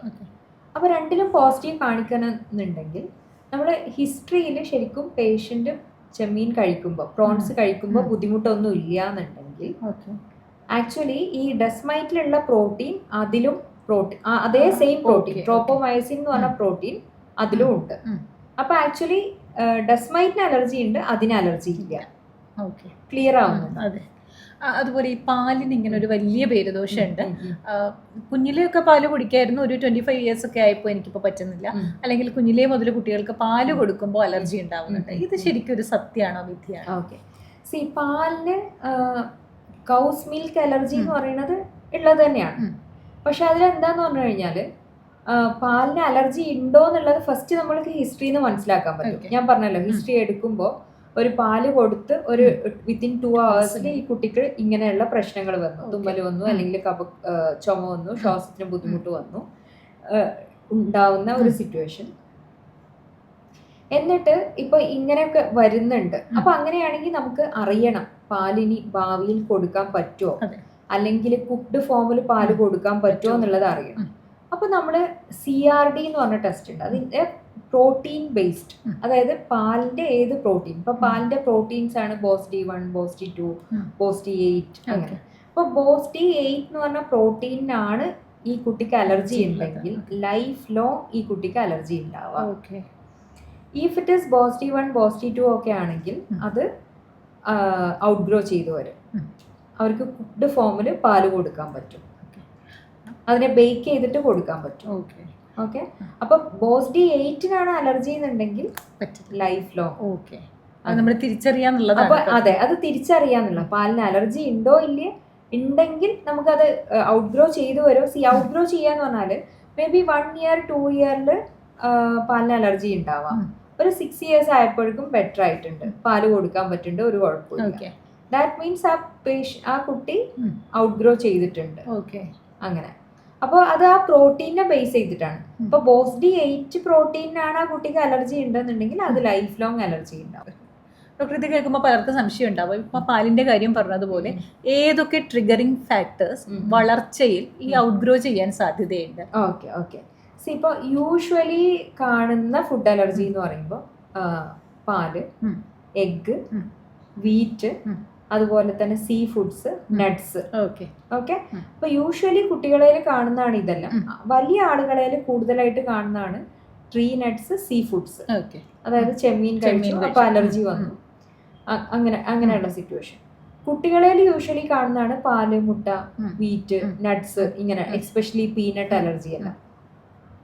അപ്പോ ഈ ഇത് നമ്മൾ വെസ്റ്റേൺ കൺട്രീസിൽ, യൂറോപ്പ് ഇങ്ങനെയുള്ള കൺട്രീസിൽ ഭയങ്കര സിവിയർ അലർജീസ്, അതായത് ഇപ്പൊ പാല് കുടിച്ചു അല്ലെങ്കിൽ ചീസ് മേല് തട്ടി അല്ലെങ്കിൽ പാല് കുടിച്ച കൈ കൊണ്ട് അല്ലെങ്കിൽ പാല് തൊട്ട കൈ കൊണ്ട് തൊട്ടു, അത് കാരണം അനാഫ്ലാക്സിസ് വന്നു, ഡെത്ത് വരെ വരുന്ന സിറ്റുവേഷൻസ് ഉണ്ടാവാറുണ്ട്. ഭയങ്കര ഒരു ഡിഫിക്കൽട്ട് സിറ്റുവേഷനിലേക്ക് പോകാറുണ്ട്. പക്ഷെ ഇന്ത്യയിൽ അത് it is less, but it is there. അപ്പോൾ നമ്മൾ ഈ ഫുഡ് അലർജി ഉണ്ടെങ്കിൽ നമ്മൾ എന്തിനാണ്, ഏത് ടൈപ്പ് ഓഫ് പ്രോട്ടീൻ ആണ്, അത് എങ്ങനെ ഔട്ട്ഗ്രോ ചെയ്ത് വരിക എന്നുള്ളതൊക്കെ നമ്മൾ മനസ്സിലാക്കണം. അപ്പൊ യൂഷ്വലി ഒരു എഗ്ഗിന്റെ അലർജി ഒക്കെ ഒരു 2-3 years, അതുപോലെ മിൽക്ക് അലർജി ഒരു 5 years 6 yearsലൊക്കെ ഔട്ട്ഗ്രോ ചെയ്ത് വരാറുണ്ട്. This one what is that, ഇപ്പൊ നമ്മുടെ ഈ പറഞ്ഞ മാതിരി ഈ പ്രോട്ടീൻ ആണ് ഇപ്പൊ ദിസ് വൺ ബോസ്റ്റി 8 ആണ്, ഗാൽഡി 1 ആണ്, അതാണ് ഈ ഔട്ട്ഗ്രോ ചെയ്ത് വരാൻ ഡിഫിക്കൽട്ട്. ഡോക്ടർ, ഞാനിങ്ങനെ റിസർച്ച് ചെയ്ത് പോയപ്പോൾ കണ്ട 2 വാക്കുകളാണ് ഇസ്നോഫിലിക് ആസ്മ, ദെൻ അലർജിക് ആസ്മ. ഒന്ന് ബ്രീഫ് ചെയ്യാവോ, എന്താണ് ഇവ തമ്മിലുള്ള വ്യത്യാസം? Okay, it is allergic asthma, non allergic asthma. ഇപ്പോൾ ആസ്മ എന്ന് പറയുമ്പോൾ തന്നെ ഇയോസ്നോഫിലിക് ഉണ്ട്, ന്യൂട്രോഫിലിക് ഉണ്ട്. അതുപോലെ അഡൽട്ട് ഓൺസെറ്റ് ഉണ്ട്, ഒബീസിറ്റി റിലേറ്റഡ് ആസ്മ ഉണ്ട്. അപ്പോൾ ഒബീസിറ്റി റിലേറ്റഡ് എന്ന് പറയുമ്പോൾ ആ ഒബീസിറ്റി റിലേറ്റ് ചെയ്തിട്ട് ആസ്മ വരും, ബ്രോങ്കോസ്പാസം വരും. അതുമാതിരി എക്സസൈസ് ഇൻഡ്യൂസ്ഡ് ആസ്മ എന്ന് പറയുമ്പോൾ നമ്മളിപ്പോൾ ഒരു സൈക്ലിംഗ് ചെയ്യുന്ന, അല്ലെങ്കിൽ ഇപ്പോൾ അടുത്ത് വന്നൊരു കുട്ടിയായിരുന്നു ഹോഴ്സ് റൈഡിങ്, ദുബായിൽ നിന്നാണ്. അവർ ഹോഴ്സ് റൈഡിങ് ചെയ്യുമ്പോൾ ഈ കുട്ടിക്ക് ഭയങ്കരമായിട്ട് ശ്വാസത്തിന് ബുദ്ധിമുട്ട് വരുന്നു, പ്രത്യേകിച്ച് ഒന്നുമില്ല. അപ്പോൾ നമ്മൾ ലങ് ഫങ്ഷൻ നോക്കുമ്പോൾ ഈ കുട്ടിക്ക് ഒരു ഒബ്സ്ട്രക്ഷൻ, ലങ് ഫങ്ഷനിൽ കുറച്ച് ബുദ്ധിമുട്ടുണ്ട്. അതായത് ഈ നമ്മളൊരു എഫേർട്ട് വരുന്ന ടൈമിൽ ആ കുട്ടിയുടെ ബ്രോങ്കോസ്പാസം വരും, അത് കാരണം ആ കുട്ടിക്ക് ഒരു ബ്രീത്തിങ് ഡിഫിക്കൽട്ടി വരും, exercise induced. And then adult onset, adult ഇതിൽ വരുമ്പോഴാണ് അഡൽട്ട് ഓൺസെറ്റ് ആസ്മ എന്നുള്ളതാണ്. അപ്പോൾ വാട്ട് എവർ ഇറ്റ് ഇസ്, എന്തൊരു ടൈപ്പ് ആണെങ്കിലും നമ്മൾ ഒരുപാട് മെഡിസിൻ അങ്ങനെ എടുത്ത് പോകുന്നതിലുപരി എന്ത് ടൈപ്പ് ഓഫ് ആസ്മയാണെന്നുള്ളത് ഐഡന്റിഫൈ ചെയ്യുക. എന്നിട്ട് നമ്മൾ എങ്ങനെ അതിനെ കഴിയുന്നത്ര മെഡിസിൻസ് കുറച്ചിട്ട് നമ്മുടെ ലങ് കപ്പാസിറ്റി ഇംപ്രൂവ് ചെയ്യുക, റുട്ടീൻസ് കറക്റ്റ് ചെയ്യുക, ട്രീറ്റ്മെന്റ് ആണെങ്കിലും അത് എത്ര ഒപ്റ്റിമൈസ്ഡ് ആയിട്ട് എത്ര കുറഞ്ഞ് മെഡിസിൻസ് എടുക്കാൻ പറ്റുക എന്നുള്ളത് നോക്കുക. മറ്റുള്ള നമ്മുടെ കോമോബിഡിറ്റീസിനെ കറക്റ്റ് ചെയ്ത് ട്രീറ്റ് ചെയ്യുക. എന്നിട്ട് നമ്മുടെ ലൈഫ് സ്റ്റൈൽ ഇംപ്രൂവ് ചെയ്ത് വിത്ത് എക്സസൈസ് ഇതെല്ലാം എങ്ങനെ കുറഞ്ഞ മെഡിസിനിൽ എത്ര കുറച്ച് മെഡിസിൻ യൂസ് ചെയ്യാൻ പറ്റുന്നു അത്രയും കുറച്ച്, ആൻഡ് ദെൻ അതിൻ്റെ reason, if it is allergy ആണെങ്കിൽ അലർജീനെയും കൂടെ ട്രീറ്റ് ചെയ്യാം. എന്നിട്ട് അതിനെ എങ്ങനെ ബെസ്റ്റ് ആയിട്ട് കൊണ്ടുപോകാന്നുള്ളതിലേക്കാണ് നോക്കേണ്ടത്. എനിക്ക് തോന്നുന്നു ഡോക്ടർ, അലർജിയെ സംബന്ധിച്ച് വലിയൊരു സ്പെക്ട്രം തന്നെ നമ്മൾ സംസാരിച്ചു. ഇനി എനിക്ക് വിട്ടുപോയി എന്ന് തോന്നുന്ന ഒരു കാര്യം, ചില വളരെ കോമൺ ആയ പാരൻസിന് വേണ്ടിയിട്ട് ചോദിക്കുകയാണ്. എൻ്റെ കുഞ്ഞിന് ഇടയ്ക്കൊക്കെ പനി വരുന്നു, ജലദോഷം വരുന്നു, ഇൻഫെക്ഷൻ വരുന്നു, ഇതൊക്കെ ഓക്കെയാണ്. എന്നിരിക്കലും സ്ഥിരമായിട്ട് ഇൻഫെക്ഷൻ വരുന്നു, റിക്കറിംഗ് ആയിട്ട് വരുന്നു എന്നുള്ളപ്പോൾ അത് അലർജിയുടെ സിംറ്റം തന്നെ ആയിരിക്കും. എങ്ങനെയാണ് അത് ശ്രദ്ധിക്കേണ്ടത്? നമ്മൾ യൂഷ്വലി കാണുന്ന ഒരു പാറ്റേൺ ആണത്. അതായത് may be every 1 month 2 month 3 months കൂടുമ്പോൾ ഇങ്ങനെ റിക്കറൻറ്റ് ഇൻഫെക്ഷൻസ് വന്നുകൊണ്ടിരിക്കുന്നത്. ഇപ്പോൾ ഒരു സ്കൂളിൽ പോകാൻ തുടങ്ങുമ്പോൾ മേ ബി ഒരു 4 അതുവരെ ഒരു കുഴപ്പമില്ല, 4 years ആയി സ്കൂളിൽ പോകാൻ തുടങ്ങുമ്പോൾ ഇങ്ങനെ യൂഷ്വലി ജലദോഷം, തുമ്മൽ അല്ലെങ്കിൽ ജലദോഷം, പനി ഇതായിട്ട് വരുന്നത് ഫ്രീക്വൻറ്റ്. അപ്പോൾ അതെന്താന്ന് പറഞ്ഞാൽ അത്രയും കാലം അത്ര എക്സ്പോസ്ഡ് ആയിരുന്നില്ല, ഇപ്പൊ സ്കൂളിലേക്ക് വന്നു, അപ്പോൾ ആ ഒരു വൈറൽ ബാക്ടീരിയൽ ഇത് കാരണം ഇങ്ങനെ ഫ്രീക്വന്റ് ആയിട്ട് വരുന്നു. പിന്നെ അത് വലിയ കുഴപ്പമില്ലാണ്ട് വന്നു. പക്ഷെ അതുപോലെയല്ല സ്ഥിരമായിട്ട് അങ്ങനെ വന്നുകൊണ്ടേയിരിക്കുന്നത്. അപ്പൊ റിക്കറന്റ് ആയിട്ട് ഇൻഫെക്ഷൻസ് വരുന്നുണ്ടെങ്കിൽ വി ഷുഡ് ഫൈൻഡ് ഔട്ട് എന്താണെന്നുള്ളത്. അപ്പോൾ ഇതിന്റെ റിക്കറന്റ് റീസൺ എന്ന് പറയുമ്പോൾ 80% അലർജിയാണ്. ഓക്കെ, 20% എന്ന് പറയുമ്പോൾ ഇമ്മ്യൂൺ ഡെഫിഷ്യൻസി കാരണമാവാം, അതായത് പ്രതിരോധ ശക്തി കുറവ്. അപ്പൊ പ്രതിരോധ ശക്തി കുറവ് എന്ന് പറയുമ്പോൾ ആളുകൾ വിചാരിക്കുന്ന അവർ ഭക്ഷണം കഴിക്കാഞ്ഞിട്ടാണ്, ആ രീതിയിലാണ്. അങ്ങനെയല്ല. ഇപ്പൊ IgG, IgD, IgM, IgE ഇതിന്റെ ഡെഫിഷ്യൻസി കാരണം, ഇതിന്റെ കുറവ് കാരണം. അപ്പൊ അതിനെ നമ്മൾ ഇമ്മ്യൂണോഗ്ലോബുലിൻസ് ആയിട്ടാണ് ട്രീറ്റ് ചെയ്യേണ്ടത്. അപ്പോൾ അതാണോ എന്നുള്ളത് ഐഡന്റിഫൈ ചെയ്യണം. അല്ലെങ്കിൽ ഫോറിൻ ബോഡി ഇൻ ലങ്സ്, അതായത് ഇപ്പോൾ ചെറുപ്പത്തിൽ 1-2 വയസ്സിൽ പീനട്സ് കഴിച്ചപ്പോൾ ലങ്സിലേക്ക് എയർവേയിൽ പോയി അത് കുടുങ്ങി കിടക്കുന്നു. എന്നിട്ട് അവിടെ ഇങ്ങനെ റിക്കറന്റ് ആയിട്ട് ബാക്ടീരിയൽ ഇൻഫെക്ഷൻസ് വരും. അപ്പോൾ അതാണോ എന്നുള്ളത് ഐഡന്റിഫൈ ചെയ്യണം. അതായത് ഫോറിൻ ബോഡി, അത് ലങ്സിൽ എവിടെയെങ്കിലും ഫോറിൻ ബോഡി പീനട്സോ എന്തെങ്കിലും കിടന്നിട്ട് ബ്ലോക്ക് ചെയ്തിട്ട് പ്രശ്നങ്ങൾ ഉണ്ടാക്കുന്നത്. അല്ലെങ്കിൽ this one, what is that, food പൈപ്പും എയർ പൈപ്പും തമ്മിലുള്ള കണക്ഷൻ. നമ്മളിപ്പോൾ 2 പൈപ്പുകളാണല്ലോ താഴേക്ക് പോകുന്നത്, ഒന്ന് ഫുഡ് കഴിക്കുന്നതും എയർ, അത് തമ്മിലുള്ള കണക്ഷൻ, ട്രക്കിയോഇസോഫേജിയൽ ഫിസ്റ്റുല എന്ന് പറയും. അത് തമ്മിൽ എന്തെങ്കിലും കണക്ഷൻ ഉണ്ടോ, അവിടെ എന്തെങ്കിലും പ്രശ്നങ്ങളുണ്ടോ? അല്ലെങ്കിൽ എയർവേ അനോമലീസ് എന്ന് പറയുമ്പോൾ നോസ് തൊട്ട് നമ്മുടെ കംപ്ലീറ്റ് സ്മോളർ എയർവേസ് വരെ എവിടെയെങ്കിലും അനോമലീസ്, സ്റ്റിനോസിസോ എന്തെങ്കിലും ഒരു ഇഷ്യൂ ഉണ്ടോ എന്നുള്ളത് ഐഡന്റിഫൈ ചെയ്യാം. ആൻഡ് ദെൻ ജെനറ്റിക് ഡിസീസ്, അല്ലെങ്കിൽ നമ്മൾ PCD, സിസ്റ്റിക് ഫൈബ്രോസിസ് എന്നൊക്കെ പറയും. അതായത് നമ്മൾ ശ്വാസം എടുക്കുമ്പോൾ നമ്മുടെ നോസിലൂടെ ഒരു സൈക്കിൾ ഓഫ് എയറിനെ 20 സൈക്കിളായിട്ട് റിപ്പീറ്റ് ചെയ്ത് അതിനെ ഹ്യൂമിഡിഫൈ ചെയ്ത് ഫിൽട്ടർ ചെയ്ത് ടെമ്പറേച്ചർ കൺട്രോൾ ചെയ്തിട്ടാണ് താഴേക്ക് എയറിന് പ്രിപ്പയർ ചെയ്തത്. നമ്മുടെ നോസ് എന്ന് പറയുമ്പോൾ നമ്മുടെ എയറിന് ലങ്സ് പ്രിപ്പയർ ചെയ്തിട്ട് വിടുന്ന ഒരു സംഗതിയാണ് നോസ്. അതാണ് നോസിന്റെ പർപ്പസ്. ഓക്കെ. അപ്പോൾ ഈ നോസിൽ കുറേ സീലിയാസ്, നമ്മളിപ്പോൾ ബ്രഷ് ചെയ്യുന്ന പോലെ കുറേ സീലിയാസ് ഉണ്ട്. അപ്പോൾ ഈ സീലിയാസിന്റെ ബീറ്റിംഗ് കറക്റ്റ് പാറ്റേൺ അല്ല എന്നുണ്ടെങ്കിൽ അതിങ്ങനെ കറക്റ്റ് ഒരു റെഗുലർ ഒരു പാറ്റേണിൽ ബീറ്റ് ചെയ്യണം. അത് പ്രോപ്പറായിട്ട് ബീറ്റ് ചെയ്യുന്നില്ല, അല്ലെങ്കിൽ ഓപ്പോസിറ്റ് ആയിട്ടാണ് ബീറ്റ് ചെയ്യുന്നുണ്ടെങ്കിൽ ആ സിലിയറി ഡിസ്ഫങ്ഷൻ ഉണ്ടെങ്കിലും റിക്കറൻ്റ് ആയിട്ട് ഇൻഫെക്ഷൻസ് വരും, അല്ലെങ്കിൽ സിസ്റ്റിക് ഫൈബ്രോസിസ്. ഇങ്ങനെയുള്ള കണ്ടീഷൻസ് എന്താണെന്നുള്ളത് നമ്മൾ ഐഡന്റിഫൈ ചെയ്യണം. ഓക്കെ. അപ്പോൾ എന്താണെന്നുള്ളത് ഐഡന്റിഫൈ ചെയ്തിട്ട് ഇപ്പോൾ ഫോറിൻ ബോഡി ആണെങ്കിൽ അതിനെ റിമൂവ് ചെയ്ത് കഴിഞ്ഞാൽ കുട്ടി ബെറ്റർ ആവും. അപ്പോൾ ഇമ്മ്യൂൺ ഡെഫിഷ്യൻസിയാണ്, ഒരു ഇമ്മ്യൂണോഗ്ലോബുലിന്റെ കുറവാണെങ്കിൽ നമ്മൾ അത് കൊടുക്കുമ്പോൾ കുട്ടി ബെറ്റർ ആവും. This one, what is that, ഇപ്പോൾ നമ്മൾ ജെനറ്റിക് ഡിസീസ് ആണ്, അപ്പോൾ PCD ആണോ, സിസ്റ്റിക് ഫൈബ്രോസിസ്, അങ്ങനെ ഇതാണെങ്കിൽ അതിനെ കറക്റ്റ് ചെയ്ത് കഴിഞ്ഞാൽ കുട്ടി ബെറ്റർ ആവും. അപ്പോൾ ആ റീസണിനെയാണ് നമ്മൾ കറക്റ്റ് ചെയ്യാൻ നോക്കേണ്ടത് റിക്കറൻസ് വരുമ്പോൾ. അല്ല വല്ലപ്പോഴും വരികയാണെങ്കിൽ മോസ്റ്റ്ലി വൈറൽ ആവാം, ബാക്ടീരിയൽ ആവാം. ഡോക്ടർ പറയുന്നത് കേൾക്കുമ്പോൾ എനിക്ക് മനസ്സിലാവുന്ന ഒരു കാര്യം, നമ്മൾ അത്ര നിസ്സാരമായി കാണുന്ന ഒരു സ്ഥിരമായിട്ടുള്ള ജലദോഷം, തുമ്മലൊക്കെ വലിയൊരു സ്പെക്ട്രത്തിന്റെ ഭാഗമാണ്. ഇതൊക്കെ ഇന്റർ കണക്റ്റഡ് ആണ്. നമ്മൾ അതിന്റെ സോഴ്സ് കണ്ടെത്തുക, അതിനെ പ്രതിരോധിക്കുക എന്നുള്ളതാണ് അതിന്റെ കാര്യം. ഇത് മനസ്സിലാക്കുമ്പോൾ ഞാൻ ചോദിക്കുന്ന ഒരു കാര്യം, പലർക്കും ഒരു ധാരണയുണ്ട് അലർജി പിന്നെ വന്നതാണ്, ഇതൊരിക്കലും ലൈഫ് സ്റ്റൈലിന്റെ ഭാഗമാണെന്ന് കൂടി. അങ്ങനെയാണോ? എന്തൊക്കെയാണ് നിങ്ങൾ അവഗണിക്കരുത്, ഇതൊക്കെ നിങ്ങൾ കണ്ടാൽ നിങ്ങൾ അവഗണിക്കരുത് എന്നുള്ള റെഡ് ഫ്ലാഗ്സ് എന്തൊക്കെയാണ്? എപ്പോഴാണ് ഒരു ഡോക്ടറെ അടുത്തേക്ക് എത്തേണ്ടത്? ഇപ്പൊ ഈ ഒരു ഇത് പറയുമ്പോൾ ഞാനൊരു ഡോക്ടറെ തന്നെയാണ് ഓർക്കുന്നത്.